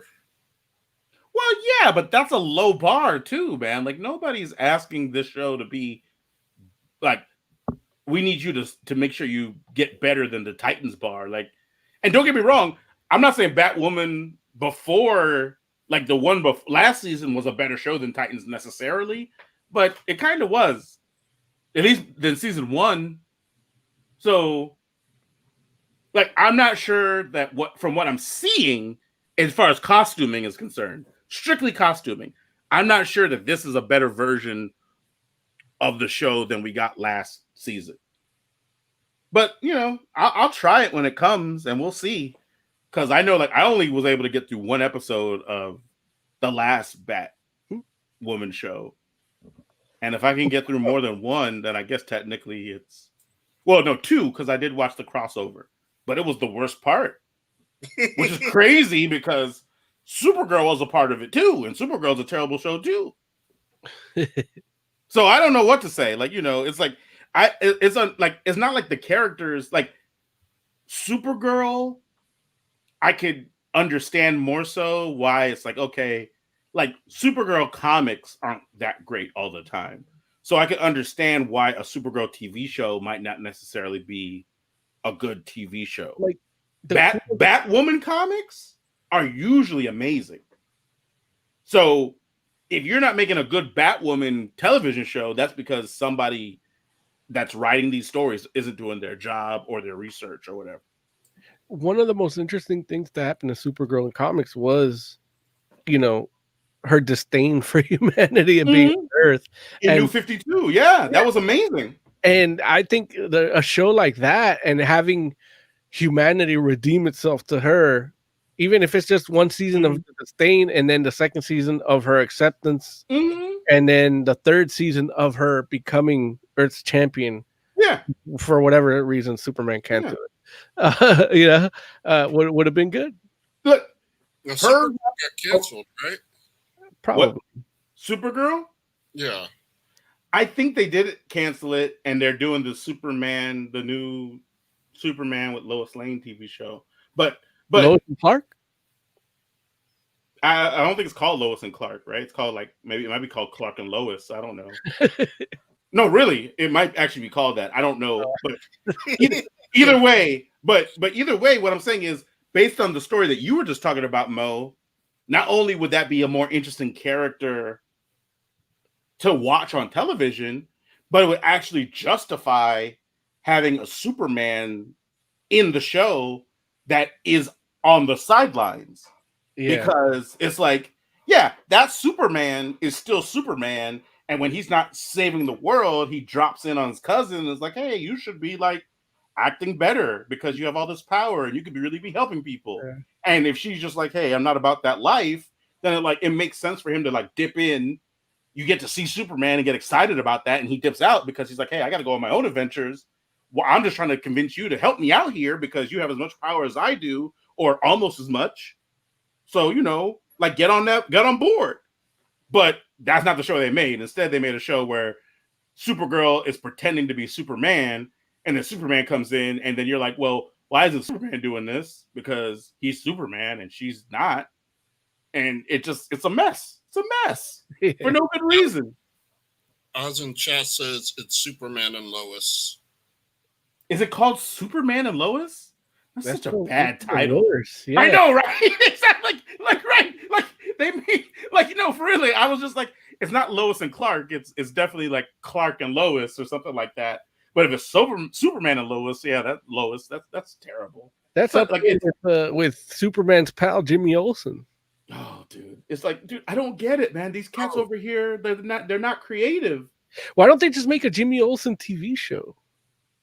because people hate Black Jimmy Olsen. I guess. Like everybody got quiet. Red, Damn, they do hate Black Jimmy Olsen. well, the thing is, you hated Black Jimmy Olsen too, and not because he was Black Jimmy Olsen. He was just not a good Jimmy Olsen, It's because he didn't have freckles. They should have hired a light-skinned black guy with freckles. or just they do freckle face, like the brown face, like just I mean, I know dark people or darker people can have freckons. You I have think of freckles. I don't have freckles. I have like a mole. That's not the same. Not the same thing. I feel like like Nia has freckles, Yeah, but she's a little bit lighter. Well, she's a lot lighter than me, but yeah, she's like in the middle as far as the spectrum goes for black people. that sweet caramel. There you go. I don't like the way you said that though. You need to like, hey, Well, I didn't say it like- tone it goddamn down, Moses. Like, Tone it down. I didn't say it like I said it about Domino. So with Domino, I accentuated sweet. I said that's sweet caramel. That's just the bar. That's the mark on the bar. That's all. Absolute. Clinical. Absolute. Clinical. Man, so yeah, I don't understand what Warner Brothers, like what decisions they make over there. I'm telling you, if they let me give me 1 week, I could put them on the right path. And I'm not even a DC fan. Yeah. And look, That's the messed up part. Like I'm not even a DC fan like that. And I know in 1 week, I'm like, here's what you do. Follow these plans. And I guarantee you, I can't say that I won't mess around and be like, oh, you're going to be the most successful company making comic book movies. I'm not going to say that. But I'll say you'll be better off with this plan than you would be doing what you've been doing. That's what I can tell you. Black Compact in chat says, I got freckles. That's true. Listen, and the funny thing is that don't even matter which one it is because they both have freckles for the reason. You know what I'm saying? Hey, like, what up, Ninja? What up, talk about Panda? sweet caramel. In other news, they released the conceptual shot. I can't share my screen like that, but I don't know if you can see it. But Oz put it in our pre-production text, and that's the Red Hood on Titans on HBO Max for season 3. It looks good, but it's just conceptual Photoshop shit. It's not even like I think it's CGI. They really just CGI'd fucking what's his face. I don't know if I like it. Yeah, I mean, it looks fine. It looks like anything you'd get in a video game. Like it's what it looks like. We'll see what it looks like in action. As much as hadn't liked Titans with the decisions they make in terms of design on certain things, ultimately the stuff they actually put, the stuff with extra accessories and shit, looks good. Hawk and Dove look amazing. Deathstroke look good. And I assume this guy's gonna look fine too. Yeah. Yeah, I mean, yeah, like they're not gonna mess up. It's the people that didn't wear costumes that look terrible, like Starfire and Beast Boy. And Yeah. Raven looked bad at first, but they did okay with it. Look, Beast Boy looks fine if you paint him green, Yeah. I just Yeah, pretend he's green. huh? It's a Beast Boy is too white. I mean, he's Asian, right? Doesn't matter. He's not green. That's He's the definitely not green. Yeah. point. And definitely Starfire is too black. Oh, listen, I don't like the way you said that though. See, listen, see how look. He was just like he said Beast Boy's too white and said it with like lovingly. But when he's like, and Starfire's too the black. Damn it, Joe. Need you to soften that up a little bit, man. And you say black like how you say white. Joe could be the first black president with that rhetoric.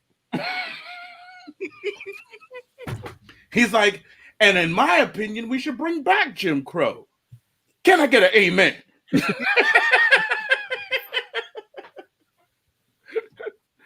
Oh man, no, I'm joking. But yeah, man. Are we I kinda going want with the this, or- t-shirt. Oh, I'm sorry. Go ahead, Joe. No, I kind of want the T-shirt. The manga. Which t-shirt? The manga t-shirt. No, The which like one? A T-shirt with Jim Crow, like the dude from Dumbo. No, man. If you don't stop it with this, if you don't stop it, real quick, I just want to mention. I know Mo earlier you had put or we're talking about the Alien variant covers, Oh yeah. and so I do have some of those that we can look at. This is the Alien and like honestly, I'm only put like the only two that I think are worth like actually showing is this Venom and Alien one, which I'm like. That's really good. Yeah. No, it's amazing. It's amazing. And I'm not even reading Venom right now, but I might mess around and get that joint because I'm like that joint is really good. It And does- huh? one of my things when this whole deal went down with Disney not, getting the rights to Alien and Predator and Marvel, going to be doing everything Mhm. was how they're going to bring them. Because really, so anybody they put in these variants was like, man, that would be a good fight. You know how they do like the Batman versus Alien and Predator, shit like that, I'm hoping 100% that Marvel doesn't like. I don't want them to do it at all. But with these covers, it's like they do them because realistically, I say this realistically about fake ass comic book, but realistically, anybody they put up against an Alien or Predator like could take on them easy. You know what I mean? In these covers, but it gives you that little bit of fantasy, like, man, Yeah. I would want to see that, but I know I don't. But it's like when I saw the Thor just go at it with an alien with the hammer, it's like, yeah, or Wolverine in Alien, like almost anybody in the Marvel universe can just go toe to toe with an Alien or Predator. Listen, this is the Captain Marvel one, which I think is worth mentioning only because it's like a homage to actual aliens. Yeah. Which is great. Like this is like somebody that understands both of these franchises and put them together on a cover in a way that makes a lot of sense. And I'm like, or either one. Yeah. I don't know. I feel like I don't think Captain Marvel would be apprehensive of an alien. well, yeah, but it's a variant cover, Jay. Well, It's nobody not- nobody that's ever fought the Brood would be apprehensive of an alien, Yeah, no, it's literally just like it's like fan service, right? Yeah. So and like if you're gonna put those two things together, then like Brand it should what? should have been Brand. Yeah. What's her name? The chick I'm not Yeah. really. Yeah. Abigail No, Brand. Brand, yeah, Abigail Brand. You said it right. And No. this is the I wasn't saying not Brand. I said either Brand or that one Shield agent that I'm not a fan of. Maria Hill. Yeah. Like, Yeah. would have been- Maria Hill would make a little bit more sense in regards to being apprehensive.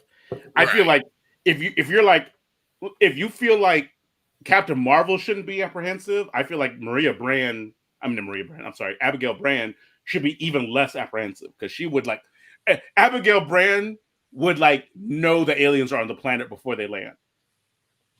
Well, yeah, I know. Yeah, so I would definitely put my money on Brand.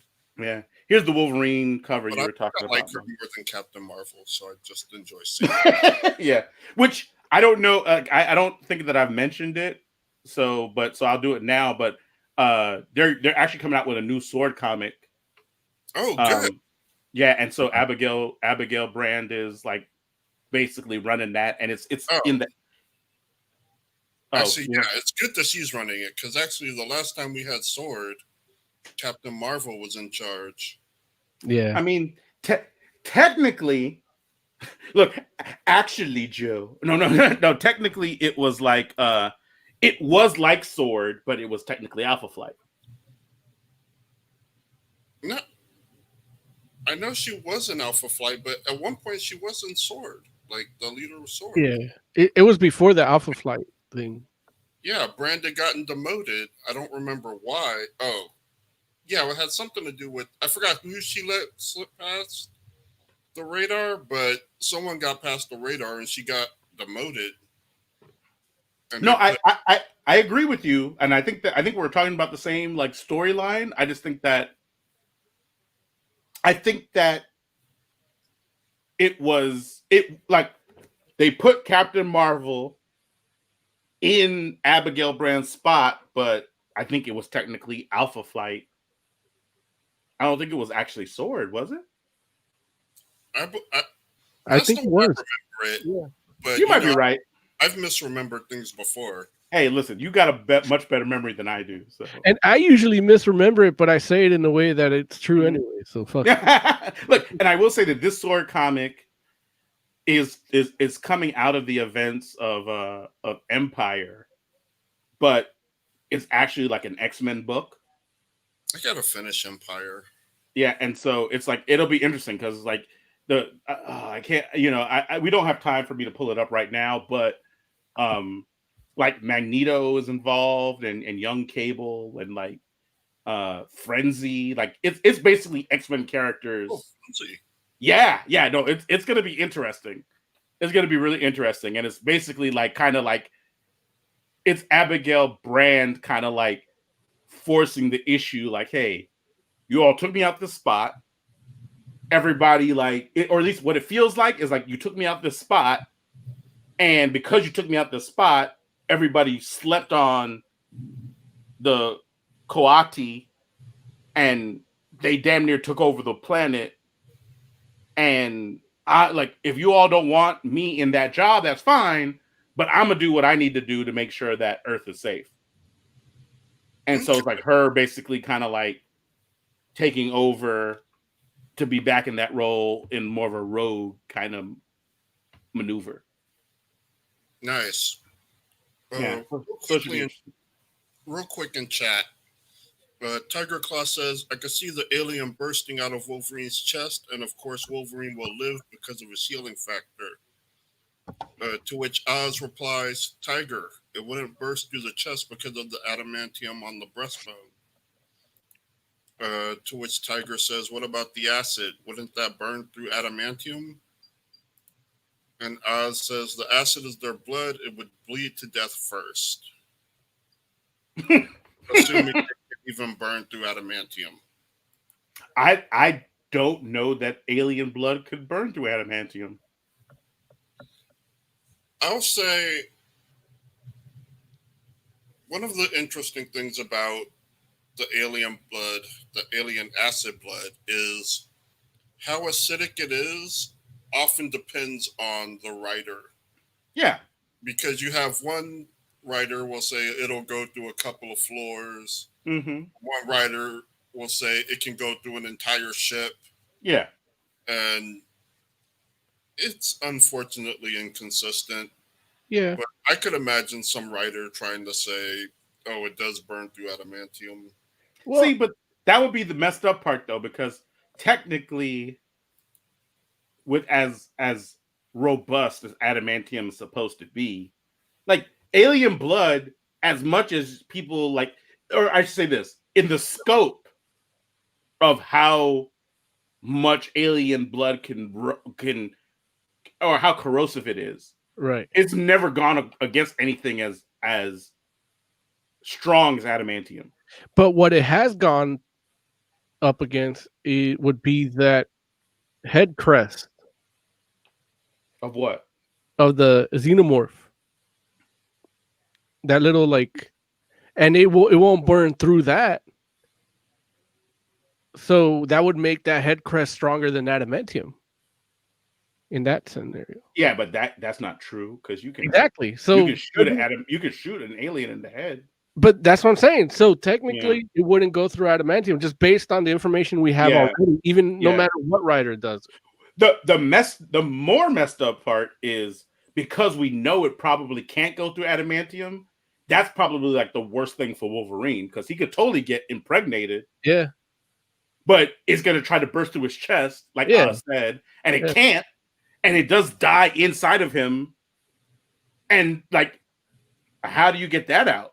Like, it'll get out eventually. Yeah, he'll shit it out eventually. This fool, I mean, I think he would have to throw it up probably. Because it's not in his intestinal tract. It's more so, it's closer to like his lungs than anything else, right? Yeah. So it's like he would have to kind of like heave it up. And that's like the worst. Yeah. This fool would probably have to like vomit a stillborn alien. Oh my god! And you know what's even more fucked up, Larry? Even more fucked up is the fact that we're continuing this conversation of Marvel heroes versus alien. Marvel's listening, they'll be like, you know what? Maybe we should do a series of this, even if it's canon. Marvel, don't do it. It's a bad idea. Just make good alien comics like you're doing with Star Wars. Just do that. Yeah. Just do that. And don't hire that jackass that made it so that the aliens got burned by baking soda. Who is that? I don't remember the guy's name, but that was the dumbest alien book I ever That was on Dark Horse? read. Okay. Don't hire that Dark Horse jackass. Look, don't say jackass, Larry. I think that might be Liam Sharp. Damn, was it Liam? Liam Sharp doesn't write. It was that New Dawn, right? Like Aliens New Dawn, or No, it was one of the novels. no? Oh, okay, so not Dark Horse. No, Dark Horse did the novels. Oh, okay. Like, I mean, Liam Sharp does write stuff sometimes, but he did that alien, one of those Dark Horse aliens that we reviewed that Joe didn't like. Well, Liam, if I called you a jackass, I'm sorry, but you should have done that with the baking soda, Liam. You knew. Why would baking soda burn aliens? Because it's a base to the acid. Right. So it neutralizes it. So chemically, technically, that's actually not a bad idea. Yeah, but you would get more of a reaction than neutralization. You know, they would have to ingest it. Or it's not their. Did they toss it on their skin, Jay? Or that won't work. They'd probably you'd have to feed them. You'd have to find a way to get it maybe into the bloodstream. Yeah, it's interesting. Like Conceptually. Yeah, no, I hear you. Okay, let's review some stuff. I'm sorry. I feel like I talked way too long. With movie or comic? Let's do the movie first, and then we'll do the comic. That works for everybody? Yep. All right. So let's talk about. Oh, I'm sorry. Go ahead.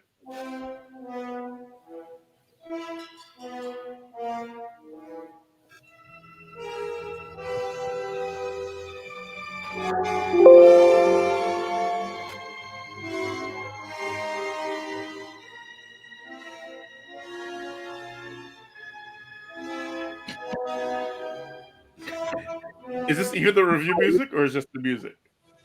It's our scary movie review music, but I didn't revision it. So. Listen, it sounds fantastic. I was just like, damn, this is going on forever.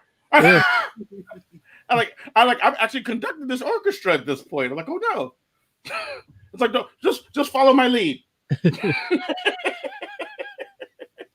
It's only 38 seconds long. Okay. Color out of space. Color Out of Space is a Shudder exclusive. Thank you, Shudder, for giving Larry a review copy with an extra diaper so that he he can watch it comfortably without having to leave to the bathroom when he shits himself. The scariness, because this is based on an H.P. Lovecraft story, Color Out of Space. There's been plenty of adaptations, and this one is the closest to the original source material without being all that close per se. But it's a movie about a Nicolas Cage and his family live out in the farm, and a meteorite hits and emits some toxic radiation that actually has some sort of purpose, and it wrecks life for everybody. Yes, that is correct. Hey, did you watch this movie, right? Yeah, I did watch it. I kind of enjoyed it. Like, there are a few subtle touches that I really enjoyed. Oh yeah. My favorite of which was at one point, Nicolas Cage's daughter is being attacked, and after the attack is dealt with, instead of going to rescue, to go comfort her right away, he actually stands there for a moment, just in shock, like an actual person would do, which was that was really cool to me. Normally they would just have him go right away, but no, he's intently staring because he can't believe what the fuck he just saw. Yeah, a lot of Nicolas Cage does a good job here because he gives you the Nicolas Cageisms. Yeah, that are normally a little over the top or hokey, but only a little, huh? Well, I enjoy them a lot. I do too. I can't say he's good at being just the sometimes I think about leaving Las Vegas. But then another one, he's he's the meme Nicolas Cage. Yeah, and Face Off Nicolas Cage. Right? Yeah, that's my joint. Raising Arizona, where he's just like a bumbling slapstick guy, and he's good at what he does. And a lot of people don't appreciate it, but I do. Even in Ghost Rider, yeah, I enjoyed him in Ghost Rider. Not for for the oh, that's the Ghost Rider, but I'm glad I got to live to see that.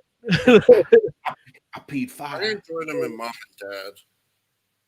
Oh yeah, that's another one where he does the Nicolas Cageisms right. Yeah, he gets really over the top, but he does when he's not being over the top, he's still being Nicolas Cage. Yeah, it's really good. Yeah.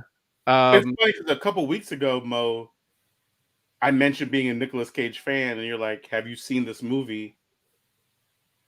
Wait, no, that wasn't this movie, huh? That was a different movie. It might have been this movie because I've been wanting to see this movie for a while. Okay, so I think it was this movie, and you're like, when you're no Nicolas Cage fan, if you haven't seen this movie, and I was just like, "What is this? What is Moses talking about?" I'm like, this movie just barely came out anyway, and talking about you're not a Nicolas Cage fan, you've seen this movie, and I watched this joint, and I was like, okay, I get it.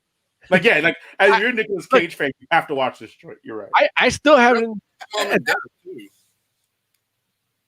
Say again? You have to watch Mom and Dad too. Okay, I will watch Mom and Dad. At the time I told you that, I hadn't seen this movie yet, so oh damn it, Moses. I just wanted you to watch it because it's a horror movie and it's H.P. Lovecraft. And if you're an H.P. Lovecraft fan, there's certain things that just the movies just don't feel like the stories. Yeah. And it happens with every movie. Like Dagon is it's a good movie, but it's really just the Dunwich Horror and I forget what other, just melded together to give you some semblance of a story that kind of fits. Because a lot of like even this movie, Color Out of Space, like the book basically follows Ward, the hydrologist, Mm-hmm. and it's him just coming to survey the land and seeing this family and then watching them go through everything, not knowing what it is, Yeah. seeing the effects. And this movie isn't that per se, Right. it still gives you that, Yeah. but you see it through their eyes. So even if it's Through not the like, family's eyes. Yeah. yeah, if it's still not like the book in that sense, it's like in addition to what you read. Mhm. Oh, good. I did want to ask you, like, concerning Ward, the hydrologist. Yeah, he's not black in the book. Well, that wasn't my issue. Oh, okay. It's Lovecraft. Of course, he wasn't black. Yeah. But one of the things that I thought was weird was everyone was always consulting him, like, on stuff. Yeah. He's a hydrologist, but they're asking him about this meteor. And they're Yeah. asking him to look at this body. Yeah. Like, it's a little Gary Stewish, kind of. Like, is it like that in the book, or is there a reason? I don't. What's that reference mean? What's Gary Stewish? It's like a Mary Sue Oh. guy. Oh. I don't. I didn't even know that reference. Got it. Yeah. Because Mary Stu, the main thing definition is like, or one of the main things about a Mary Sue is like, they're basically in a position of authority for no good reason. Yeah. No. I hear what you're saying. Right. So is that the case in the book? No, in the book, it's you're reading this guy's diary entries of going out and dealing with these things and just his interpretation of it. So they might do that because he's there working and he's the closest thing. It's also Yeah. It's a super small town. and well, not only that, it's a rural part of a super small town, Yeah. but a world that's modern.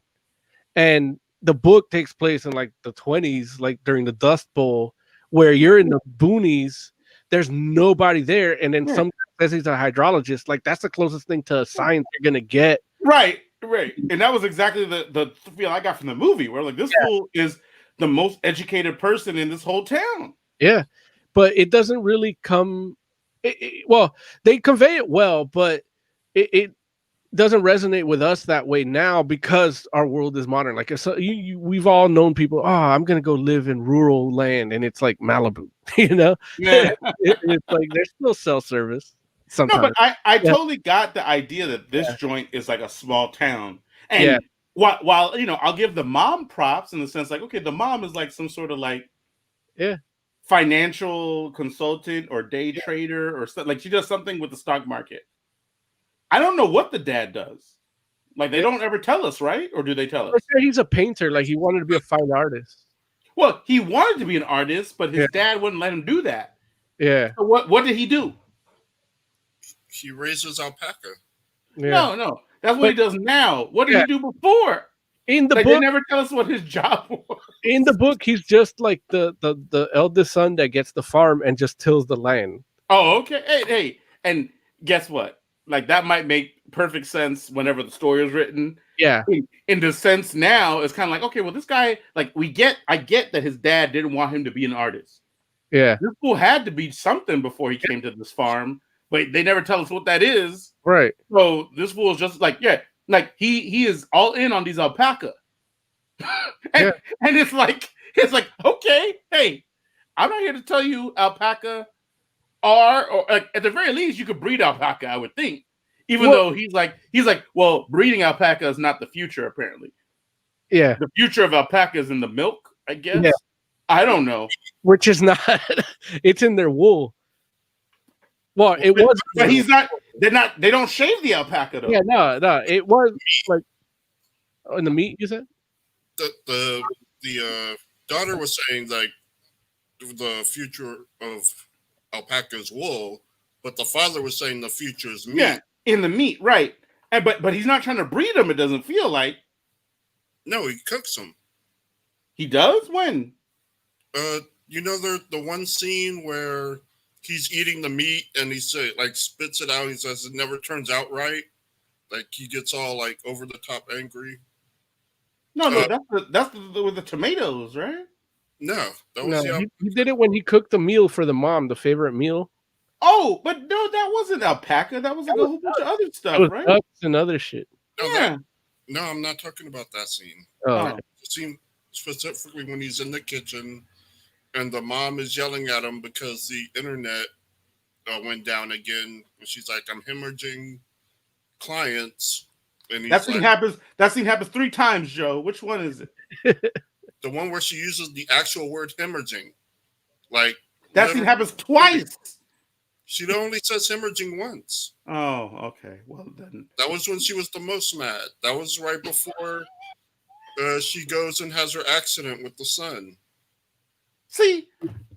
Okay, listen. I'll give you that. I maybe I don't remember it that way. Like I feel like he was what I feel like the scene you're talking about is when he was eating tomatoes, but I might be misremembering. Which I believe, and because I feel like when he was doing that scene with the tomatoes, she hadn't cut herself yet. But that just goes to show that scene happens more than once. That scene happens at least 2 times before she cuts herself. In fact, all the scenes are like that happen before she cuts herself. Yeah, this scene happened after she cut herself. Oh, really? Yeah. Oh, okay. So I don't even remember that. Because what I'm saying is, if it happened after she cut herself, then that means it happened after they got back to the farm. The alpacas were already like monsters. No, not yet. They were still. Remember, there was a one point. they're like eating the flowers or something. Oh, yeah, I do remember that. You're right. They kept getting out. He got angry because, and the kid was like, I tried to put him away. He's like, what are you talking about? He's like, time isn't linear. Which is the best excuse. Like I feel like if my kid came to me and was like, Dad, I tried to do it, but time isn't linear. And he didn't say that outright, but that's what he was trying to say. I would accept that excuse. I'd be like, really, son? Like, let's talk more.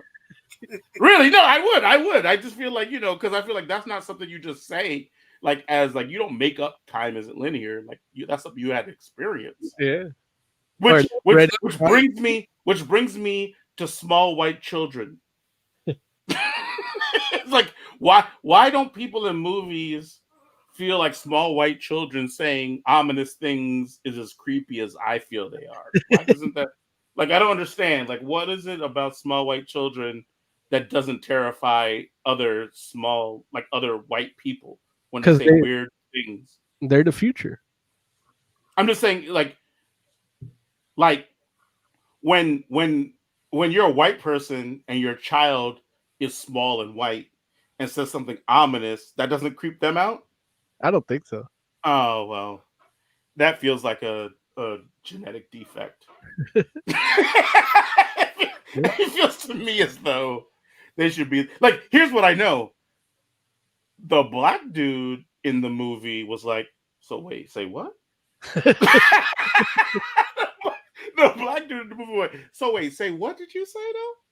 And he, don't get me wrong, he didn't like investigate further, but he knew well enough to get out of there though. He was like, oh, okay, well, I'll catch you next time. He was like, man, these small white kids are saying some craziness. And he was like, I'm out of Dodge, goddamn. And sure enough, he made it out. So I don't know, man. I don't get it. Because all I know is if my little brother, and I happen to be a white kid, and he was like, oh, I'm just sitting here playing with me and my friends, and I don't see nobody else, I'm either investigating further or telling some authorities like, hey, listen, man, my little brother's on some other stuff.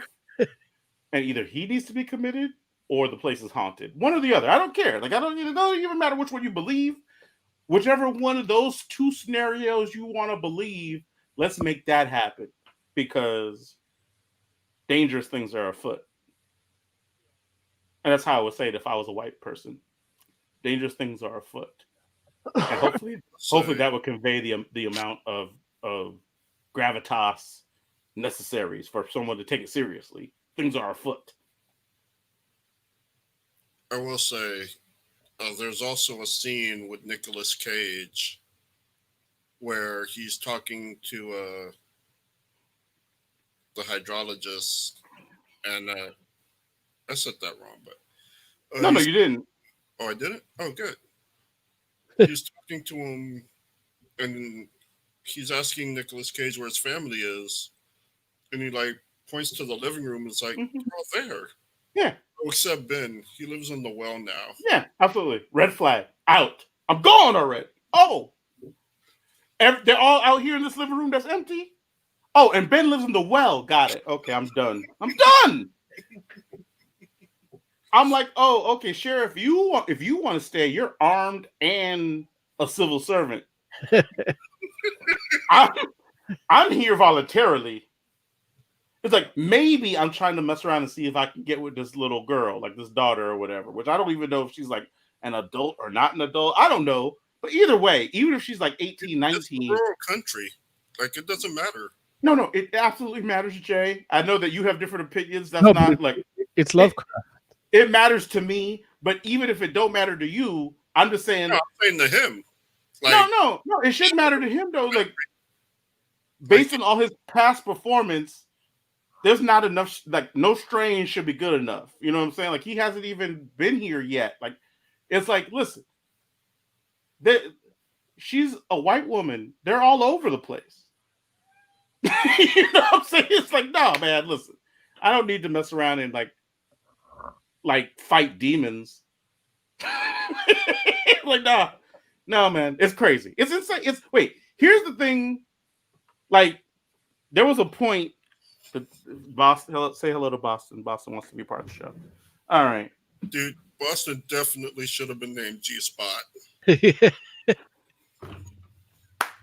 That's hilarious. You're right. Look, It's like every time when they're looking for the G spot, I'm like, oh, he's looking for the G spot. He can't find it. And then he's like, oh, he found the G spot. I mean, I just like, wait, here's the part of the whole thing that tripped me out. And this is what was like, this movie definitely like put me on edge at some points, and other points it made me laugh out loud. Yeah. And a point where I laughed out loud, where I was just like this sequence is going to sound crazy, but I promise you, for those of you that are listening and you're like, wait, what? Just watch this movie so you can understand what I'm saying to you here, okay? There's a point where the alpacas, I don't even know what the right word is.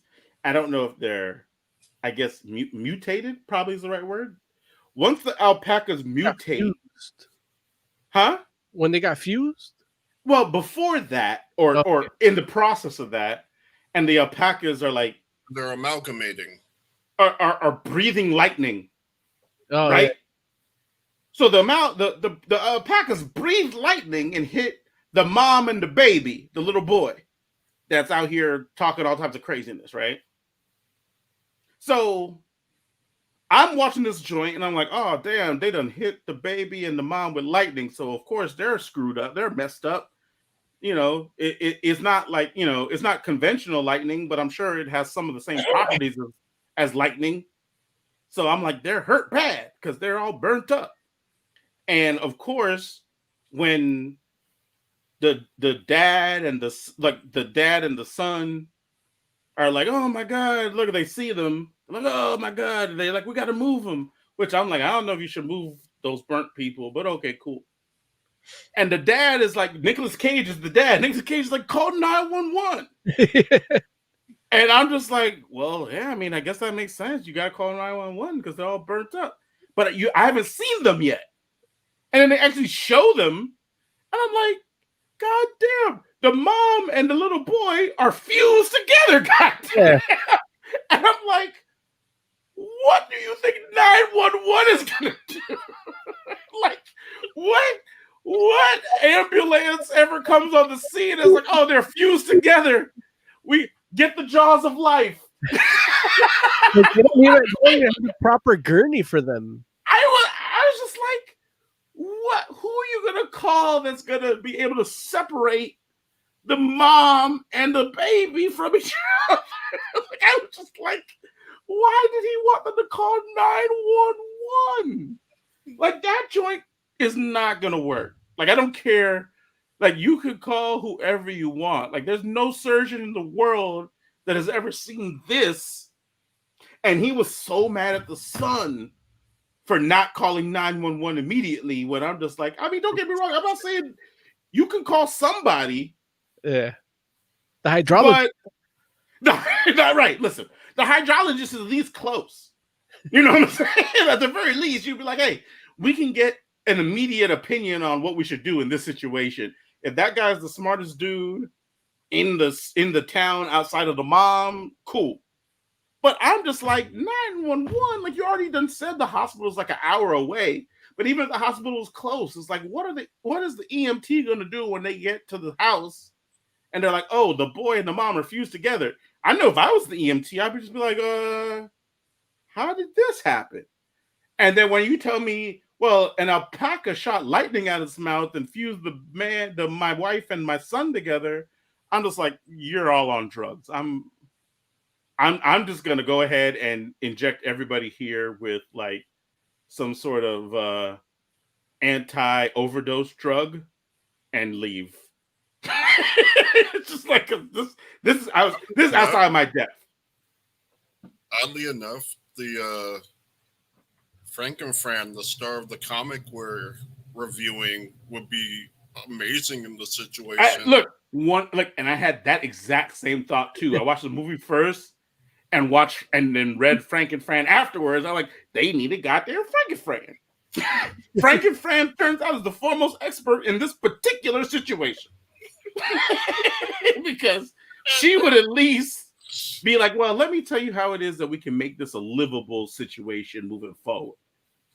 Everybody else, I'm just like, wait, let me tell you, I was so confused because I was just like, wait, the mom and the boy are fused together? Like, the way everybody was acting was as if these fools were just like burnt up. Yeah. Nobody was acting as if this was a situation that was like outside the realm of what normally happens. I'm like, I've never heard of any, like, I don't care what happens. Like, there's no, like, whether people get blown up, hit by lightning, two people could be hugging each other in fire and they don't fuse together. Yeah. So I just like, but how that's the beauty of that though, because when they show you them fused together, like, what was your reaction, Larry? I would have loved to have been a fly in the room. Oh, dude, I was sitting here like I was confused because I was just like, wait, because let me tell you, a alpaca shooting lightning was enough for me to be like, damn, why did that happen? Yeah. Like, why is the alpaca shooting lightning? But I was like, well, they burnt up now.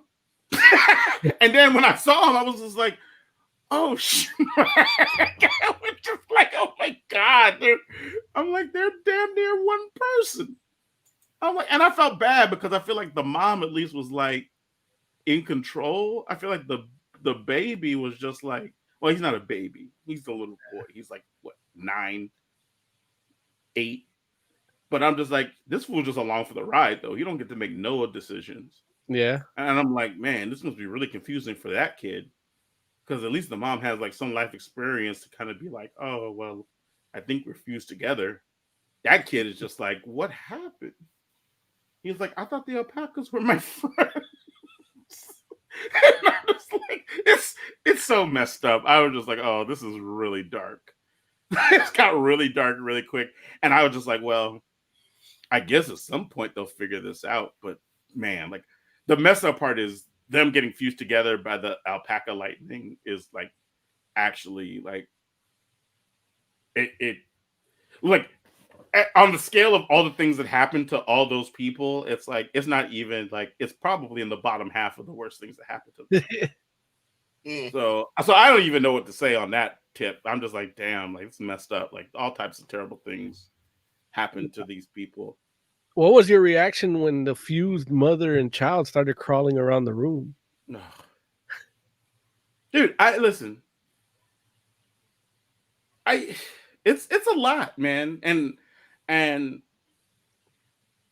it's not like I can't say that I was like terrified as much as disturbed. That's the problem. Yeah. Like I like everything. Like I don't. There wasn't like so. There was like only maybe like one jump scare during the course of the movie. What But was it? It I was feel for Larry, not for us. oh, I feel like there was a point. Who was it? Who was? Damn it. There was someone was out somewhere with a flashlight. Oh, that was Right. Okay. I think it was Ward. You know what I think it was the with tree? his car. No, I think it was with. Wait, what? When the tree reached down and grabbed the other dude. No, I think it was the car that did it for me. Okay. Dude, it was so funny. Like I was watching that scene and I just started sarcastically, like in my mind, just sarcastically saying how I think I could kind of understand someone getting Yeah. scared at that point. Yeah. But I was being like super condescending and sarcastic. Oh well, listen. I will take your condescension. I think it scared me because it does. And here's the messed up part. It doesn't make any sense in the course of the rest of the movie. Like I don't think that there's any good reason for that car to have done what it did, but it did scare me. And I think that was the only jump scare was just me like, oh, I'm like, why did that happen? And I thought they were going to tell me, but they didn't. Unless, you're like, well, that's what Alpaca Lightning does. And I'm like, well, I can't argue that. I don't know anything about Alpaca Lightning. So it's like, but I think that was the only jump scare. But everything else was just like, just disturbing, where it's just like, ugh. Just people acting in strange and terrible ways. Though, like, I will say this, like, I do feel like the movie itself was like, especially again, like if you're a Nick Cage fan, I think you should watch it. If you're like a fan of, just like weird little, like it was enjoyable. But the part of it that could have made this like a really good movie is that I don't feel like it did enough to establish the characters beforehand. Like, I don't know that I knew enough about this family before they started acting weird to know that they were not acting as they normally do. You know what I mean? Like, they give you a little bit in the beginning of all these people, but at the end of the day, it's not enough, I don't think, for you to be like, oh, okay, this person wouldn't normally act like this. The only person that you get maybe enough from is the daughter. The daughter, you're kind of like, okay, like she should not be acting this way. But outside of the daughter, it's like, I don't like, as far as I know, the little son could act like this all the time for all I know, or the brother. Like, all I know is the brother likes to get high. And it's just like, I'm not saying that, like, I don't believe he would act this way when he's high, but at the same time, I technically don't know. And the same thing with the mother and the father, where it's like, I know the mom has cancer, and I know, like, the dad loves alpacas. But even then, I feel like I didn't know that immediately, or I didn't know that like say again. And he loves his wife. I mean, sure, I guess it's like, I mean, honestly, that scene with them was pretty moving. Which one? When they're in the dark. When he's trying to like get her to have sex, and she's like, "I'm surprised you even still attracted to me." Like, yeah, I like that scene, especially because like they actually don't mention the cancer. Like, we know she has cancer from the daughter, right? And then we know it's breast cancer from their conversation. They don't actually outright say it, but contextually they let you know. I like that scene. Okay. Despite like all the making out. Yeah. Yeah. The lack of characterization is part of that's one of the things about Lovecraft where you're gonna get a lot of that, because it's always an outsider peeking in. and kind of piecing shit together. Like if you read the Right. Carrie novel, is like that too. Like Carrie the novel, you're not watching the girl live this fucked up life and then get that supernatural revenge.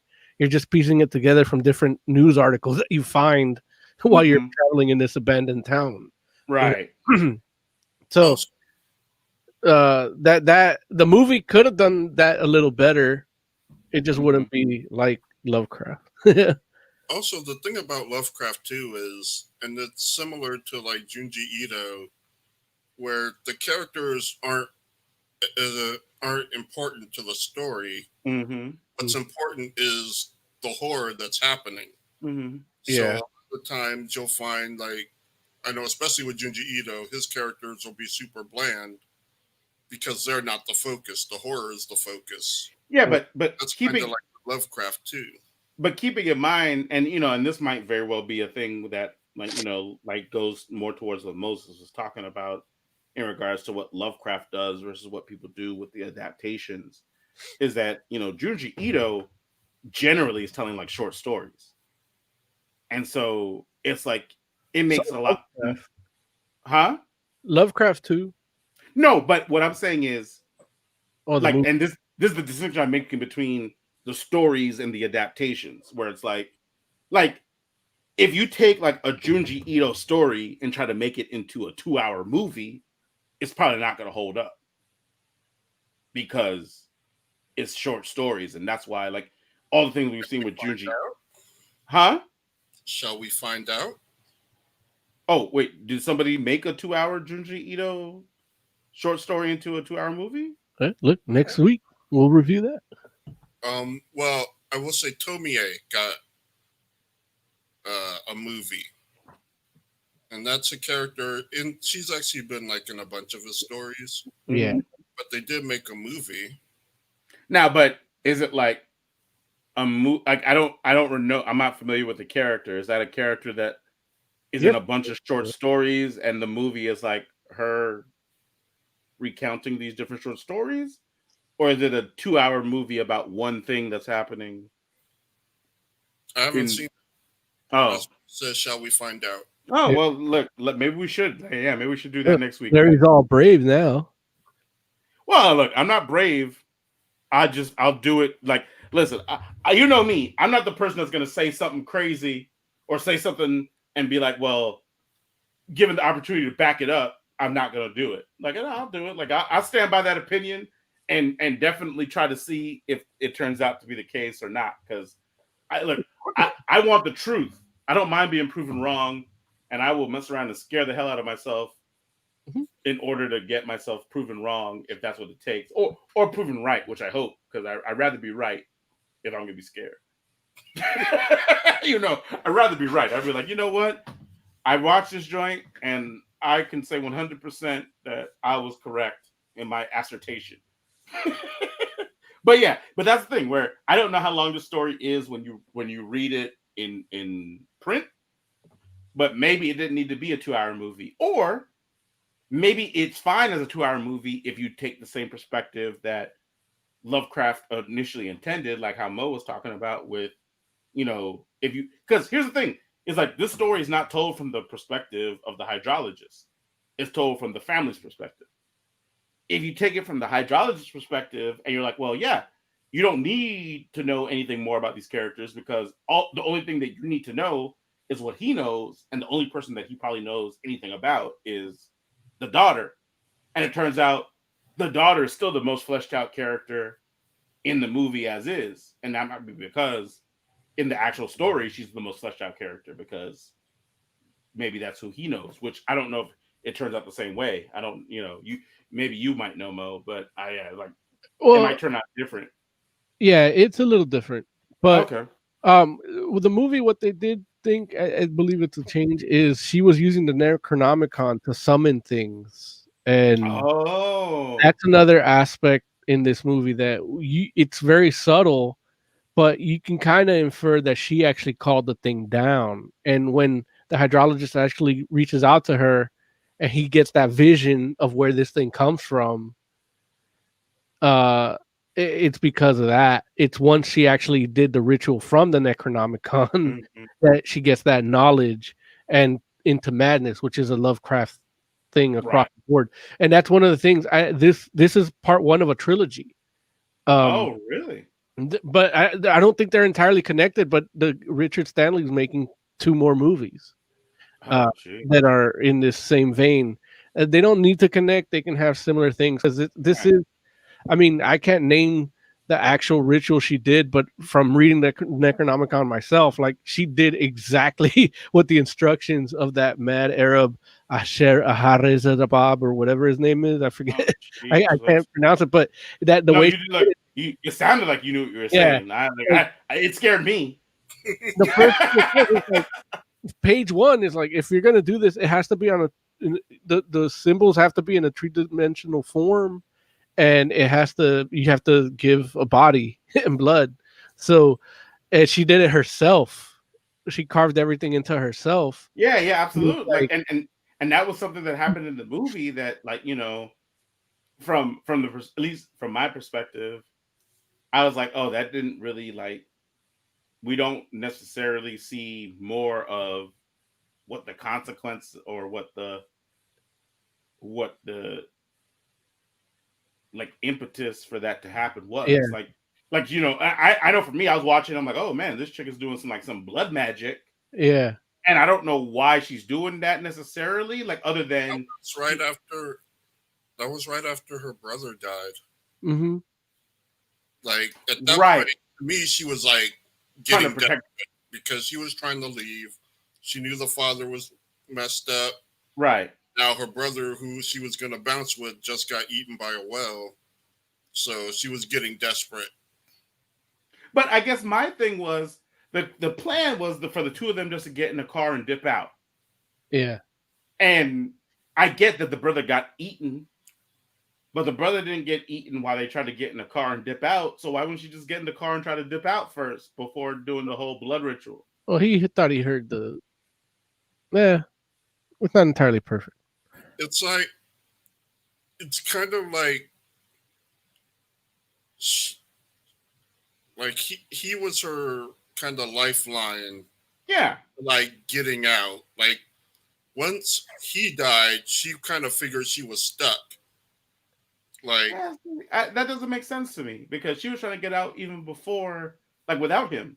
She was like doing little rituals before to try to be like, hey, let me leave. And I get that, she kind of was like, okay, well, I can't just go because I need my parents to be like, yeah, you can go. But that was before the mom and the baby got fused together and before the dad became like some sort of like weird thing. So I'm Yeah. just kind of like, like, hey man, like, you know what? If you and your brother were gonna just leave and then he got eaten by the well, that to me feels like, well, that's more reason just to get in the car and go. yeah, it made perfect sense to me, especially with the escalation. Since Okay. like the times we see her doing rituals, they're pretty benign. Like she's got the Yeah. candles and the symbols. Yeah. Now it's like, well, she's fucked. So she's gonna go and do the real magic now. Like Okay. like it's like She believes in that and she's going all in. Now, and the copy of the Necronomicon they use there isn't the copy they use in normal Lovecraft books or stories. You're talking about in the story, not in the movie, right? No, in the movie, the one she actually uses there is the one There's that a Necronomicon in the movie? yeah, that's the one that where she started doing the blood magic. Like they showed it subtly before, and I saw it. I recognized it stuck out to me because I actually used to own that exact copy. Like I bought it at Borders. Yeah, a bunch of times. yeah. I don't even remember seeing it. And it's Really? like, to me, because I always think about that one guy. Ash. Yeah, but it was. Which one guy, Chip? I think about that Evil Dead. Oh, okay. But there was an event after Evil Dead where someone lent out the Necronomicon for another movie without getting the prop maker's permission. Oh. So that's the thing I always think about. Well, was it It wasn't like Jason Goes to Hell or something, right? I don't think so. I can't remember the name of the movie off the top.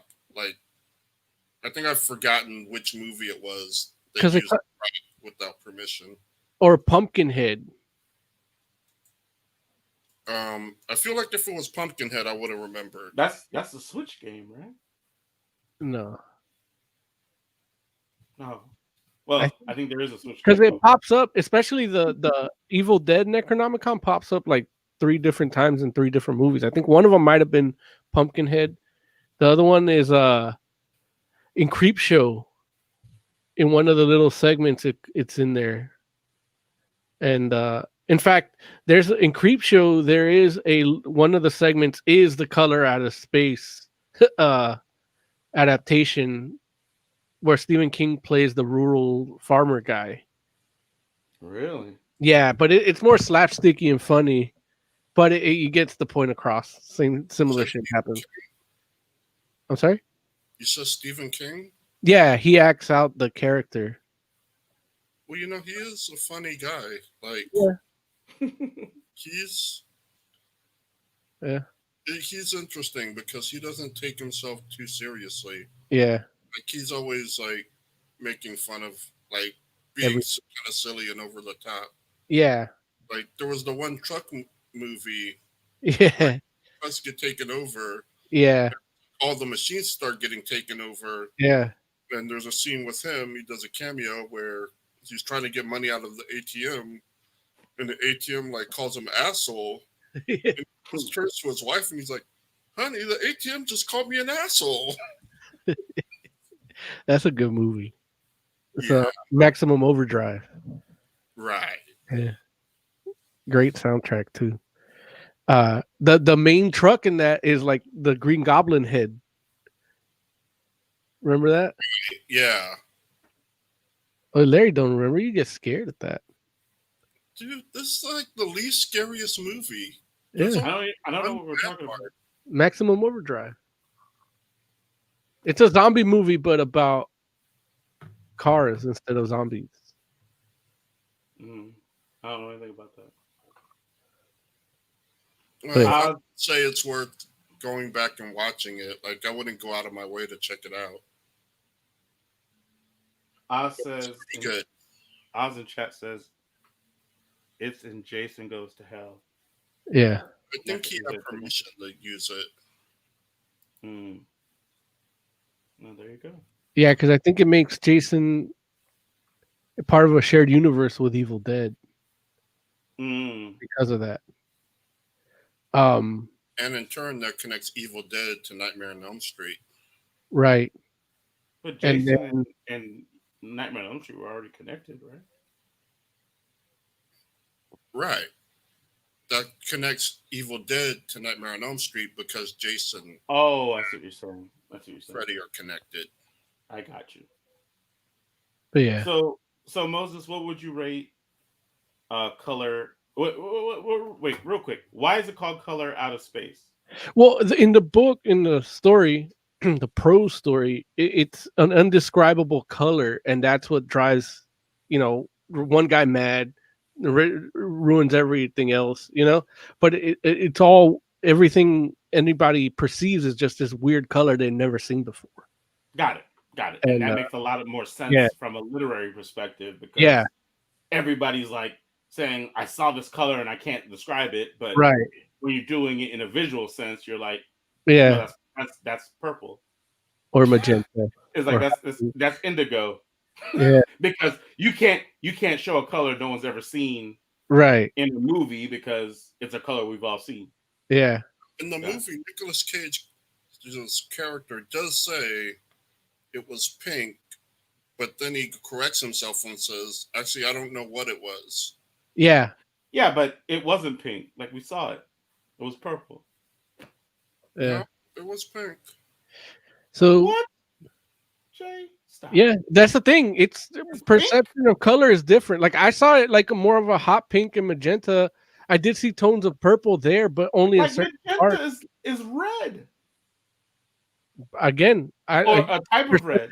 Perception of colors. Like the fact that we can all see 3 different colors is is kind of a testament because the special But- effects were really good.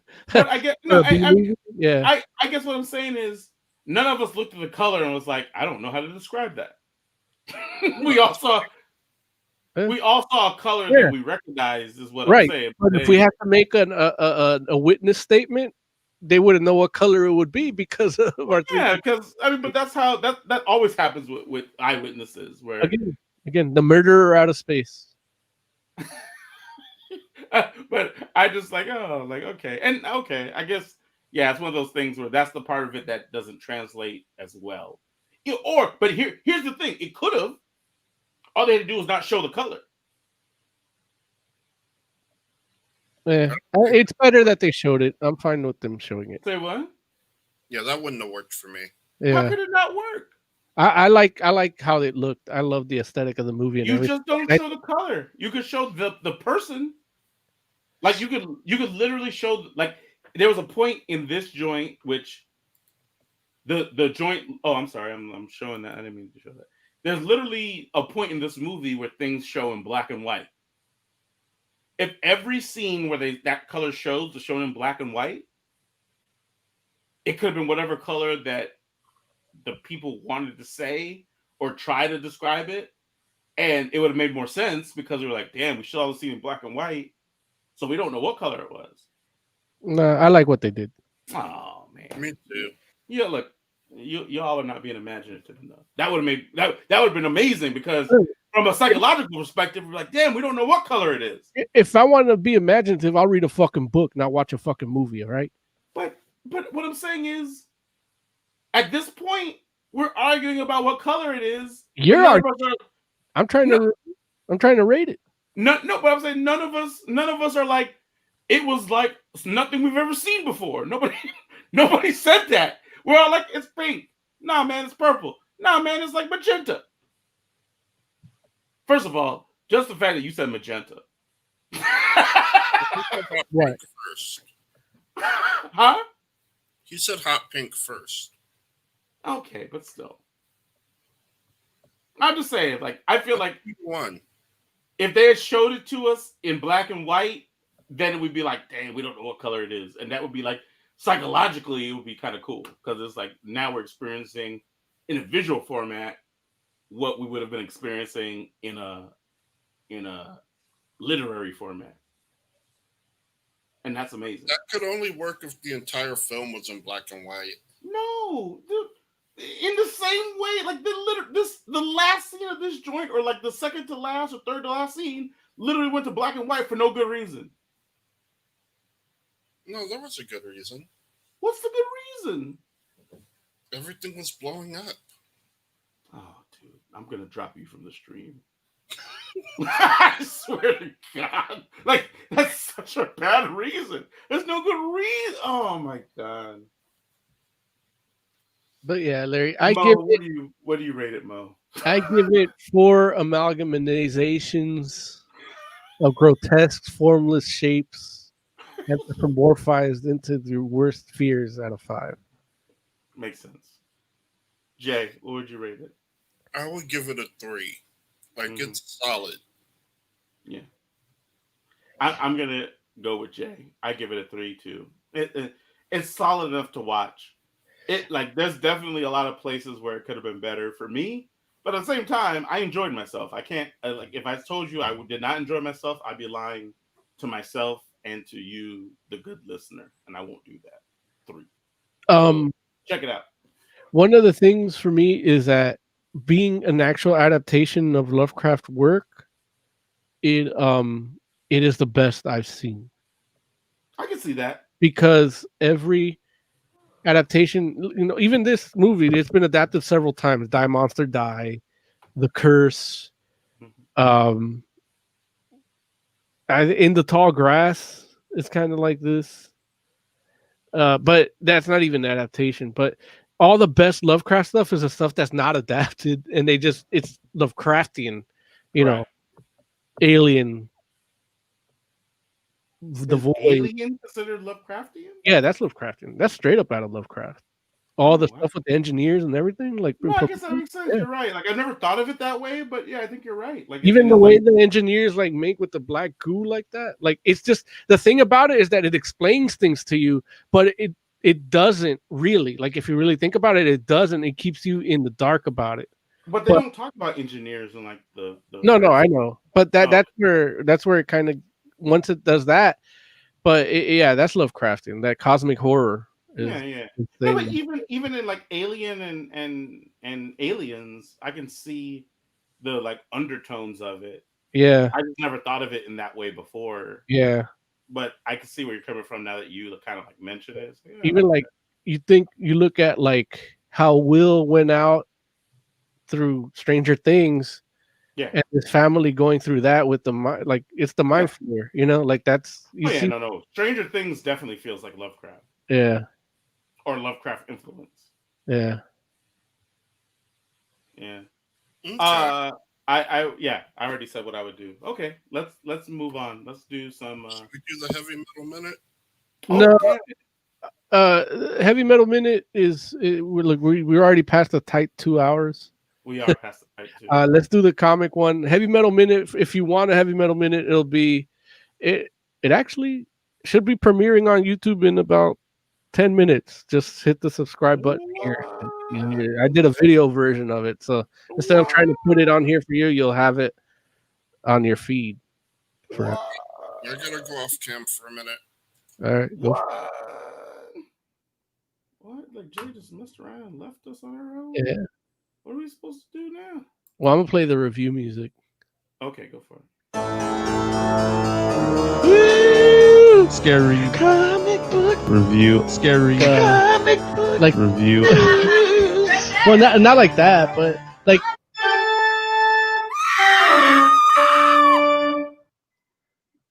I agree, 100%. Yeah. So Larry, should we make like a Lovecraft video playlist for you to watch, like different horror movies? We should not do that. You should watch The Reanimator though. I'm not sure if I've seen that. It's that's more along the line, like it's just funny. Yeah, it's almost like a comedy. Funny But- for you. No, I mean it's just a guy that reanimates dead bodies, Yeah, and then they try to kill him. That doesn't sound like a good time to me. But it's funny. Is it? Yeah. Okay. Let's see what else is a Lovecraftian movie that. Well, The Void. The Void is one that you should watch, but like you'll shit your pants. And then I'll shoot your pants, man. and the Hellraiser is another one. You'd love that. I don't know if I can do Hellraisers, man. Hellraisers are scary. Yeah. They're like real scary. Like, I mean, don't get me wrong. I might like, yeah, it might be a lot, but I No. don't know. Granted, all these are Lovecraftian, but not Lovecraft. They just Right. take all the bases. Those are the really good ones. Because like Dagon was corny, but it's still good. It's a good story, just not executed the best. Yeah. Yeah. It feels more like, well, you know what's another Lovecraftian one, but is Resident Evil 4. Like that's essentially that's the Dunwich horror just done with Resident Evil. Mm. Yeah.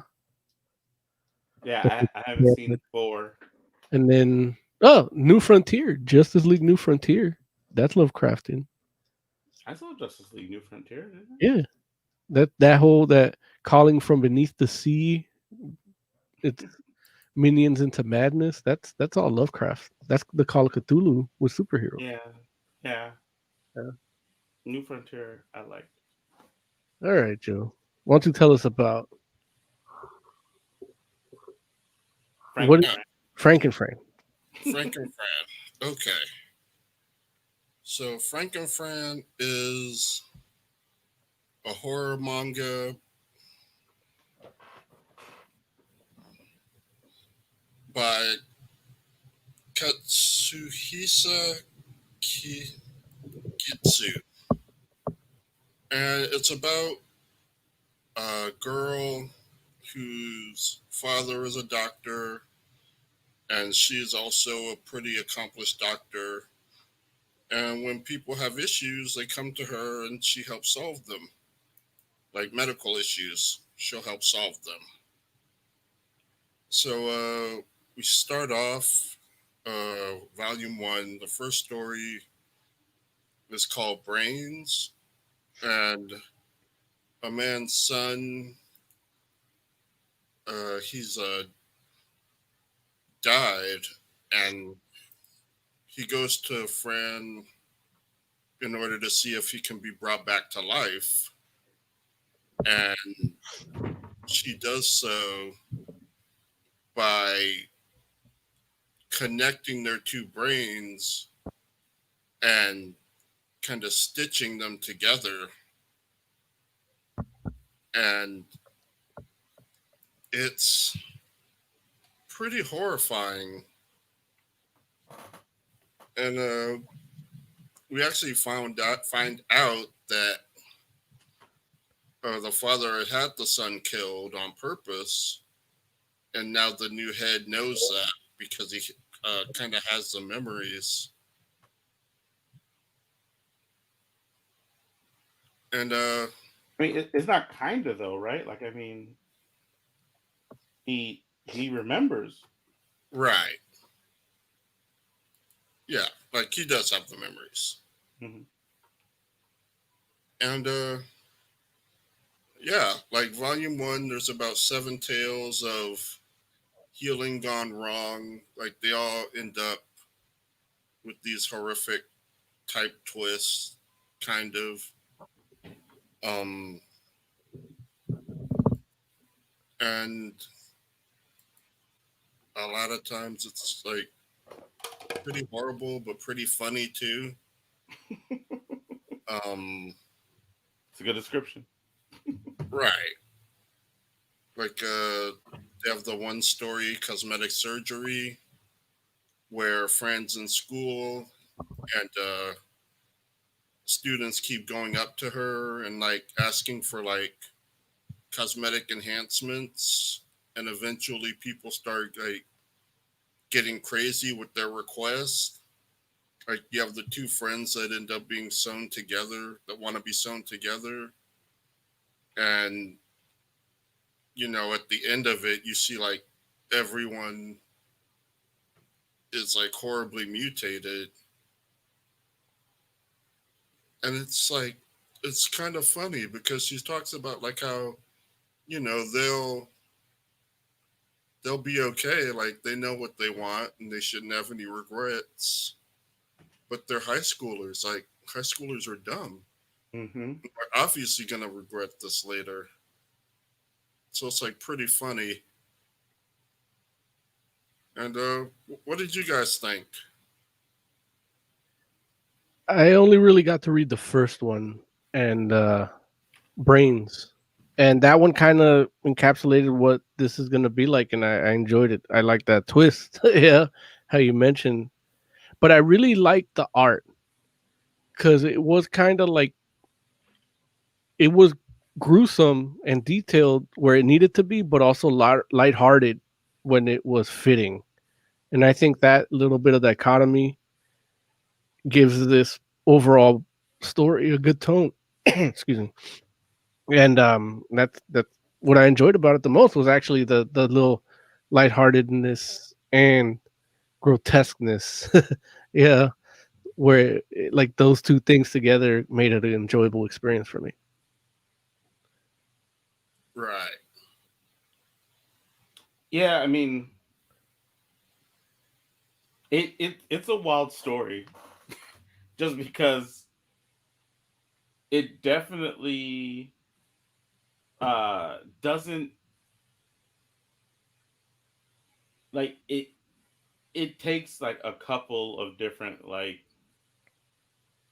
hard left turns on you, and um I see that as definitely a good thing, because anytime somebody can tell me a story and it doesn't go the direction that I think it's going to go, just because you read and watch and experience so many stories that you're just like, well, at a certain point you're like, well, I've kind of seen just about all the stories I'm going to see. and And when something genuinely is like surprises you, it's kind of like, oh damn, like that's fair. Like, I did not see that coming at all. And that's one thing I could say about the conclusion of this book. Where I'm like, did not see that coming. Uh and yeah, it's interesting because like Mo said, it's light in certain points. And at other points, it kind of like, it does a little bit of like, I mean, it's hard for me to call it horror, but at the same time, like at least at the very end, for certain, the very end was horrifying. Where it was just, and it wasn't a thing where you were just like, oh my god, I can't believe, or it's like, it's not like, oh, I'm like grossed out or anything. It's just more about the idea that like how it turns out is like, oh, that's like it's terrifying that someone would not only think to do that, but to do it without like even like consulting you, or like, the idea that you could end up in that kind of situation and have no idea that that was what was going to happen. Like, and now here's and that's the messed up part. Like, even if this fool was like on the level, like, it's one thing to be like, I want my son back. It's a whole different thing to be like, I want my son living in my head. Yeah. Where I'm just like, and it's like, I guess you can be like, oh yeah, like, I just did what you asked me to do. It's like, my dude, like, why? Like, all you had to do was just tell me what the plan was, and I could be like, oh yeah, I do want that. Or I could be like, well, that's extreme. And so to wake up and be like, wait, what happened? Like, it's weird, man. I was just like, that's weird. And the part that made it like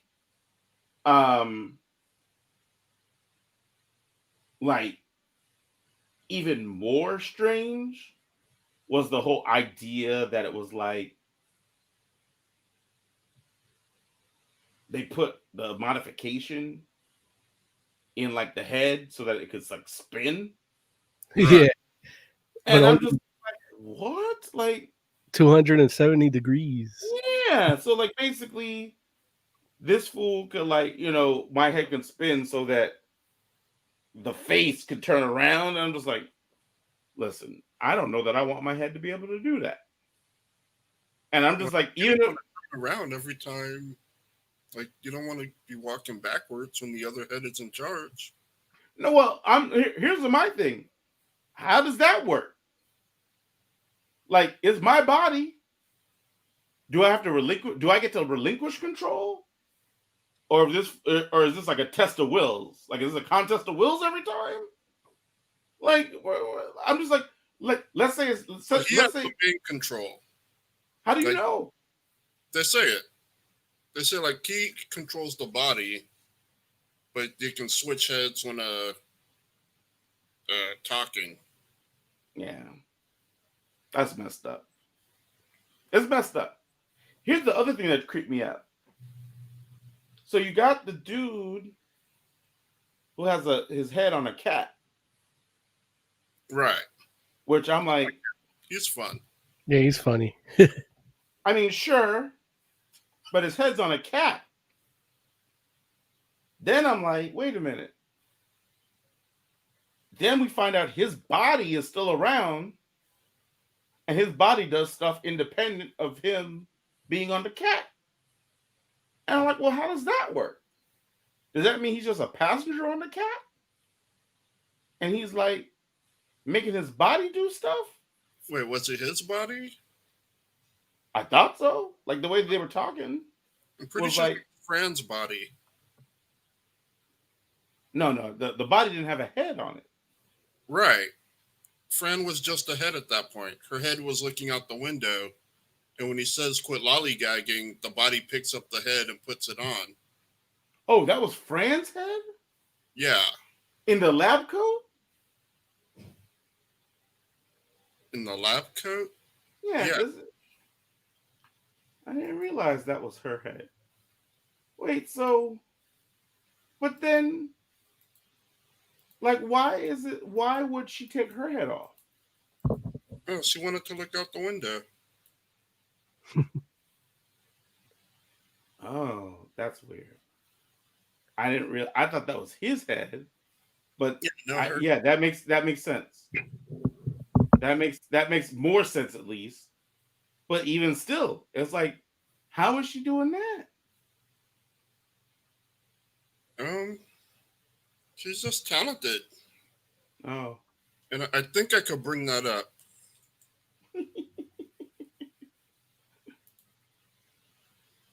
Keep talking though. It's gonna take me a minute. oh, you can bring up the. No, I can do it if you want me to do it. Like I got the scene right here. You want me to do that? Oh, okay, yeah. If you got Yeah, it. Yeah, I got it. Let's see if and I may have to do a little bit of scrolling, but I think I can do it.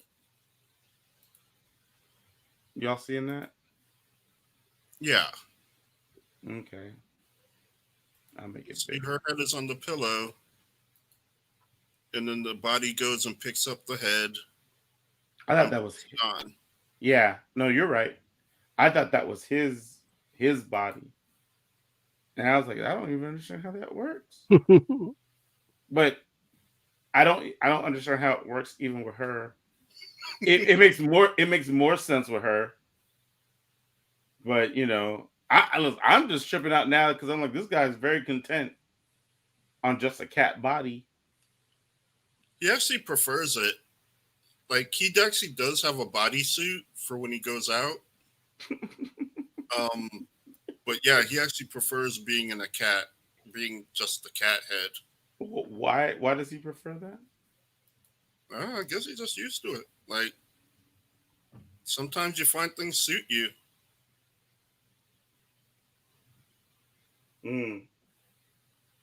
Okay. Yeah, I guess. I don't know.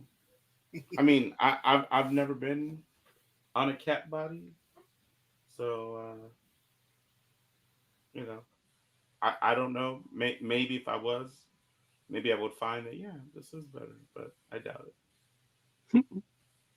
So Right. yeah. I don't think it's for me. It's definitely not for me I can see someone else enjoying that. because I'm just like cats. Yeah, nah. I wonder if it feels like a cat though. Like I feel like when you rub a cat under its chin, it feels different than if you were a person. And so if you're like a person with like a human head but on a cat body, do you get like the cat sensation or do you get the person sensation? I think you So get like that sensation. because somebody came in with just like tendencies. if they were doing this to me, I'd be like, hey man, don't make me punch you. You start purring. Or even a woman. It don't matter. I'm just like, what are you doing? This is some bull. Like this is not enjoyable at all. But if I was a cat, obviously I would just be like, yeah, like this is everything. Like cats love that. I don't know why. So I don't know. Anyway. So what else? Like how do you all feel about the art for Frank and Fran? I love it. It's disturbing. Like genuinely disturbing. Like the one girl in Chrysalis, where she has like the caterpillar body, Mm-hmm. and like not all of her claws are out, and she's just her head is on it, and it's like, man, that's creepy as fuck. Plus others, but that's the one I immediately thought of. It's like, oh, it's so creepy. Yeah. I really like the design for Frankenstein, and there was a page in there where it kind of talks about the inception of the design. I did really appreciated that because I was like, almost everything I read there is what I thought just from looking at the cover and then reading the first story. I'm like, oh yeah, I like this. Yeah. It's a good design. Yeah. It's an interesting story. And like reading the first one definitely made me kind of feel like, well, what would the next story be like? because obviously it definitely feels more like an episodic kind of thing. Right. Yeah, so I'm like, hey, it's interesting to take that character and put them in different scenarios and see how they react from one scenario to the next. So that seems Yeah, pretty cool. definitely. If you like the first one, you definitely should be checking out the others. The Yeah. different scenarios are like really cool. They're all exceptionally creepy. Yeah, Very fun, thought provoking. yeah. So Moses, what would you rate Frank and Fran? Based on just the first story, I would give it a 4. I'd like to see more of this. So I really enjoyed it, and I'd like to see where it goes, even in like in an anthology setting or just just individual stories with this dynamic. I want to see more of. Right, right. Okay, cool. Jay, what would you say? 4. Like, I really like the character. I like the artwork. I like the stories. Like, I'm not sure why it's not a 5, but well, yeah, I'm not sure why it's not a 5, but it's definitely a 4. Okay. Like, I really enjoy it. Yeah, I would give it a 4 as well. I thought it was pretty interesting. Definitely a different take. Like I said, the story went a direction that I could not have anticipated. And yeah, it was good stuff. I would definitely read on. So good stuff. Check out Frank and Fran. All right. We do have a caller. Hello, hello. Hello. Caller, tell the people who you are, where you're calling from, and what it is you want to talk about. Yeah, okay. So I'm calling from England, Liverpool, England. Nice. Yeah, And yeah. what's your name? My real name or my pseudonym? Whatever you prefer, man. Hey, Well, we're not here to tell I- you what to do. No. Of course, of course. First off, thank you for having me. And yeah, my pseudonym is Ray the Hater. Even Ray though the I don't- Hater? Ray the Hater. It's, Ray the Hater. Yeah. That's an awesome pseudonym. I love it. I love it. And Ray. Look, I always feel like I have to say your full name every time. Ray the Hater. Yeah. Like, what do you want to talk about?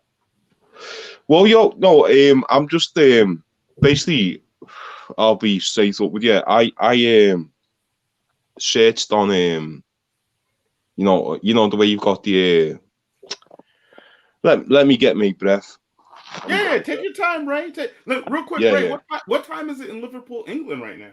Oh, it's 4:33 a.m. God, wow, Yeah. that's crazy. So you're like, did you just wake up, or do you just? Oh not no. sleep? Oh no, I wouldn't have the confidence to do this if I'd only spoke up. Ray's like, I'm damn near punch drunk. He was like, man, I ain't slept. I haven't slept in 2 days. That's why I called in. Yeah. No, I just saw it. I thought this panel looks really interesting and like intellectual shots. I thought I'd like to get involved. Oh man, listen. Well, we appreciate you saying that, man. Listen, the idea that you messed around over in Liverpool, England, with where you all have amazing culture, and then you have this amazing, and then you have that accent that makes it so that you can't even pretend to think that you're from someplace other than Liverpool, England. Yeah, man. Like we sound intellectual. Get out of here, man. Whatever. Listen. Hey, man, we've been trying to live up to the Beatles for like 50-something years. So. So yeah, man. Tell us what you want to talk about, Ray. Man. No, I thought you were talking about books and stuff. Yeah. Yeah. And we love comics here. So. Man, I'm an educated fool. And what I mean by that is, I don't mean I'm a fool, but, I'm not going to do myself down. But what I mean by an educated fool is, and I'm not, on paper, I'm not educated. However, I pursue education. Yeah, of course. I mean, look, you don't have to have a degree to be exactly educated. So listen, don't look. We're not a credentialless society here at Fantastic Yeah. Forum. Okay. Yeah. So I let's see. So let me give let's see. I'll give you a bit of background on what I've searched this evening. Okay. And it was let's see. I put in a filter. I put in StreamYards Live, and let's see. Most channels came up with Arabic, and this is pretty much one of the only ones out of a selection of like 20, which were in English. Really? And I saw a panel of black guys. And I was interested. I was like, wow, okay. So these guys are talking about books and stuff, and I thought, well, I need to get involved, I didn't even realize that that's the contingent we were going up against at that point. We're like, oh yeah, it's us and the Arabics. So it's like, really? Yeah. We might need to change our content if that's our audience. We didn't. That's interesting. Yeah, no, but look, trust me, we definitely believe that on most times a day we probably do stand out a little bit, just because it's like yeah. Well, I mean, comics, it wasn't like you were it wasn't like there was 150 options. There was literally right. Only so many people talking about anything at this time of night. Oh man, just let me mute up. For a second. So yeah, man. So we need to talk about more Arabic comics. Is that what you were saying? Oh no, I apologize. I just got a text. No problem. Listen, look, we understand how it goes. It's like StreamYard is made so that you can join in on whatever device you're on. So how can we do that? So now I want to introduce myself. I'm not trying to put it on you, but no, go for it. So what is, are you a book club? Is that how you describe yourself? Or no, I mean, it's like Fantastic Forum is basically a show about a show by people that love comic books. Okay. Comic books. Okay. Love comic books, and so we talk about things that mainly comic books, but we talk about things that are comic book adjacent as well. So we talk about movies, animation. Every now and then we talk about actual novels. Mostly that's Jay's the one that's reading comic book novels. It's like yeah. So man, hey man, I'm not sure if you're familiar with the name, and you probably are. But are you familiar with a company or maybe a store called Outer Worlds? Yeah. Yeah. Oh well, that as far as I know, that originated in Liverpool as well. Mm-hmm. As far it did it. Mm-hmm. Did it? Yeah. Like as far as I know, it did. I mean, that's what we're told in this city. But but I used to go there. I used to go there as a kid. Really? And I used to love Judge Dredd. Judge Dredd is my Judge Dredd is good stuff. Yeah. So let me ask you this question: What made you stop reading comics? Oh no! I never read comics. I just looked at the pictures, man. Oh, that's fair. That's fair. He's like, no. He's like, look. He's like, I didn't start reading comics to begin with. I just looked at the pictures, and that's fair. Yeah. I mean, like the Kazam and Kaboom. That isn't reading. That is looking at the pictures. And you know what I'm saying? And so when you go on Kaboom, what are you looking for specifically? Like, what catches your eye? Oh, what do you mean? Like you said you go to Kaboom and you look at the pictures, right? Oh no! I'm saying when I look at a page and I see Kaboom. You're talking about. I'm not reading it. I'm not reading it. I'm looking at it. Yeah. Got you. You're talking about the onomatopoeia. I thought you were talking about the actual site because there's actually a site. Oh right! I didn't even know there was such a site. Yeah. No, yeah. I got it. Because Jesus, man. That makes sense. Yeah. Kaboom is okay. So yeah. And that's why they named their site that, because people. Oh well, you know what? They must have understood that there was like. Yeah, it resonates with people. Yeah. Them flashy.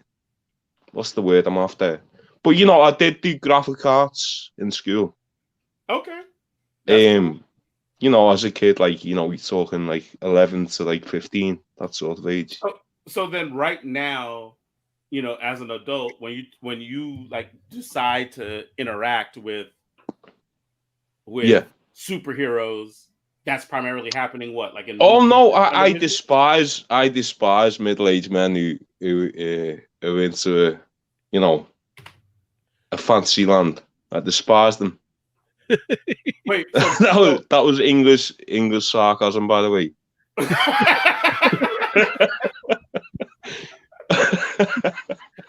But no.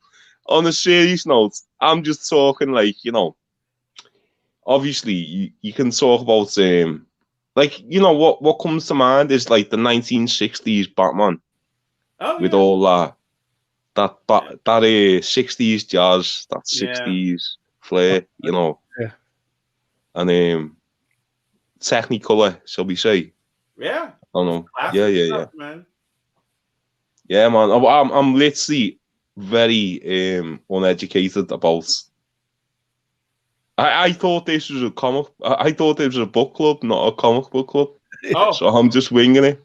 hey, that is okay, man. Listen, and like But I said, hey, okay.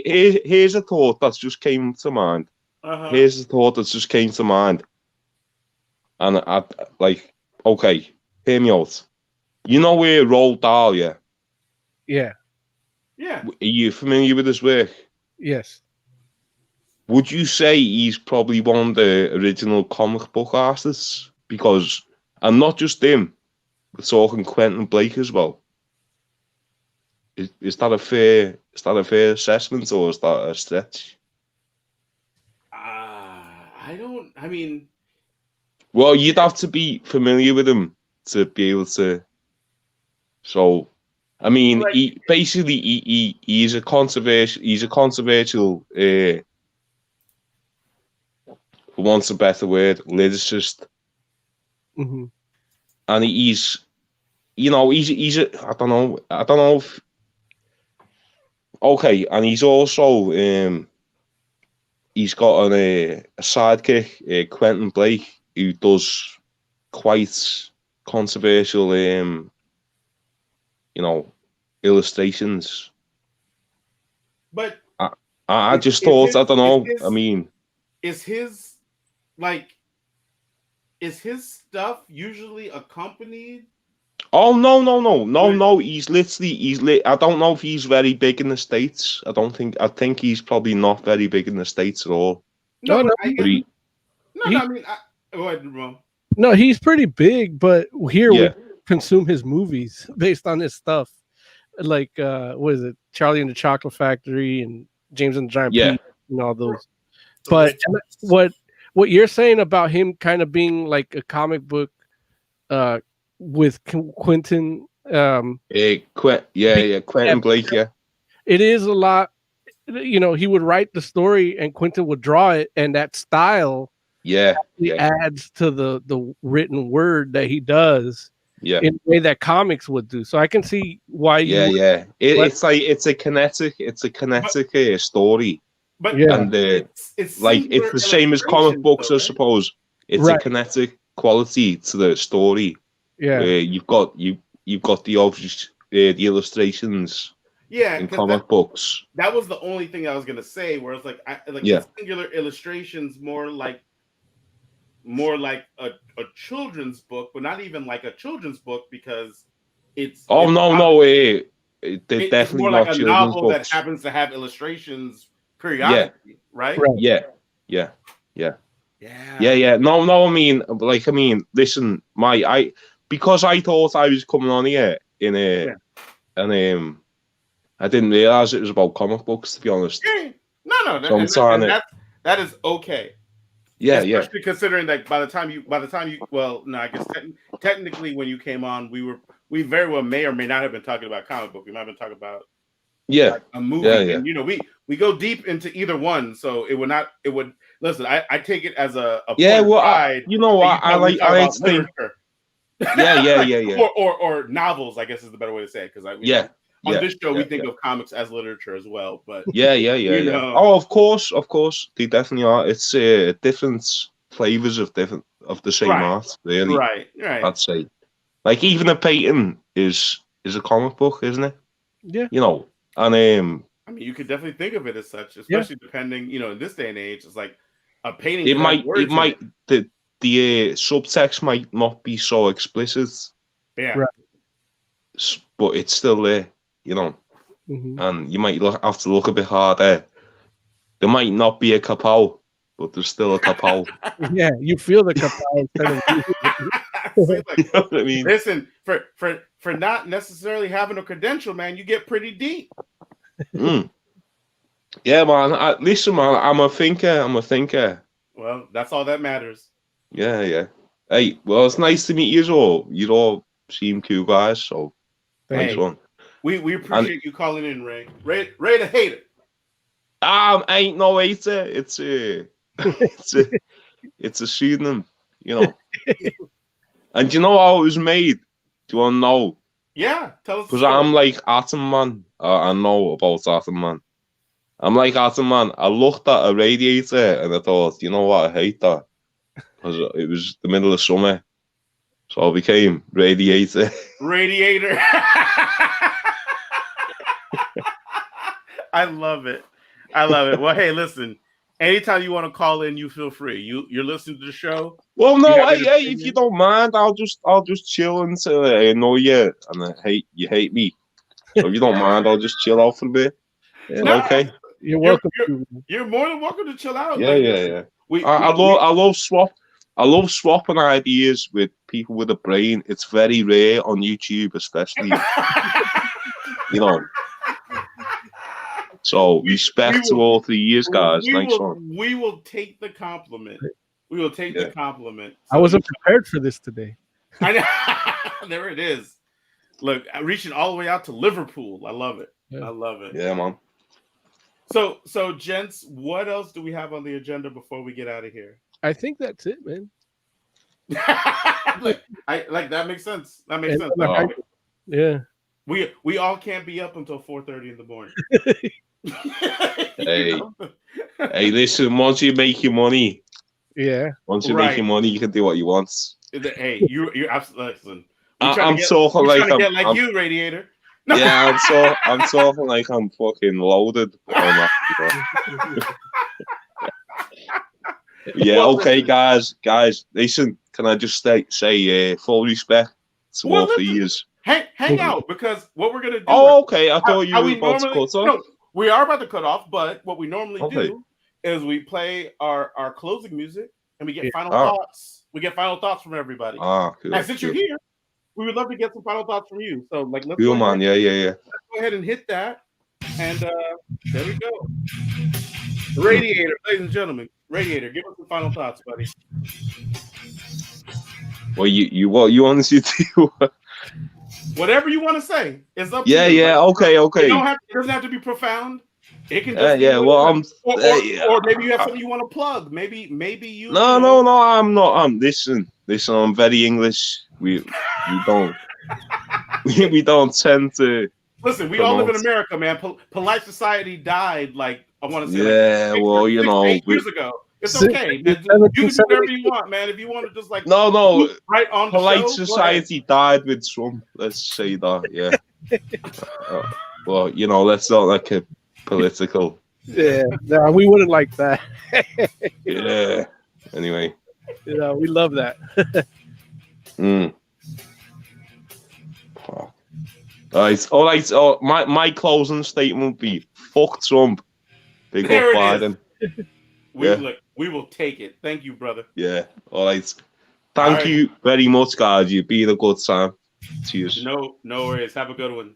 Bye. Kick me, because I don't know how to leave. Okay. He said, kick me because I don't know how to leave. I love it. God bless him, man. God bless Radiator, a.k.a. Ray the Hater. No. Jay, give us some final thoughts, man. Okay, next week, I'm going to be talking about Batgirl, the Joker War arc. If you've read it, or if you want to read it so you can join the conversation, why not? We'll be doing that next week. Damn. Wait. So is the Batgirl Joker War arc. I mean, obviously, Joker War is an event that goes through the Bat books. But is the Joker War arc for Batgirl self-contained, or do we have to read like all the rest of Joker War? That is a very good question. Okay, I guess we'll find out next week. Like, the only thing I know about it is that I know two things about the arc. I bought it, I haven't read it yet. But two things about the arc is one, it's the finale, the Batgirl finale.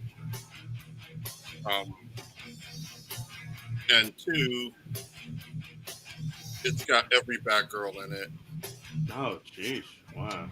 Okay. Well, there you go. That's a lot of Batgirls. Now, when you say every Batgirl, does that mean like it's like Dark Knight Bat? Oh, that's a Robin. Never mind. It has whatchamacallit in it. It has Cassandra Cain. I'm assuming yes. Like, I'm assuming Cassandra's, maybe even Misfit might be there. Oh, Joe hasn't read it yet. Oh, Lord, listen. This started out sunny. Watch what happens next week. Listen. This segment started out filled with promise. Watch what happens next week. Jay's gonna start his review. F this arc. Dude, I don't see myself doing that. It's like, Cecil Castellucci, I love her. I don't think she would fuck up a Batgirl finale. I mean, maybe the Joker War might get in the way, but I want to see it. I want to read it, and I'm almost 100% positive that I'm going to want to talk about it. Got it. Moses Magnum, give us some final thoughts, buddy. Look, we didn't get to Heavy Metal Minute, but luckily I did it on video. So it should have premiered already on YouTube. If you're subscribed, you got the alert. If not, go ahead and subscribe, hit the bell, you'll get the alert. I will be doing these periodically when we're low on content for the week. And enjoy. Let me know what you think. For the entire Fantastic Forum, I want to thank you all for hanging out with us. We do appreciate you. Please make sure that you go ahead, like, follow, subscribe, all that jazz, and all of our different mediums, whether it be Twitch or Twitter or Facebook or friggin' YouTube. Do all the stuff that you know you're supposed to do. We will appreciate you. If you have any suggestions on what we should or shouldn't be doing, leave them in the comments. We want to hear from you. This is Fantastic Forum. We'll be back next week. Until then, thank you very much.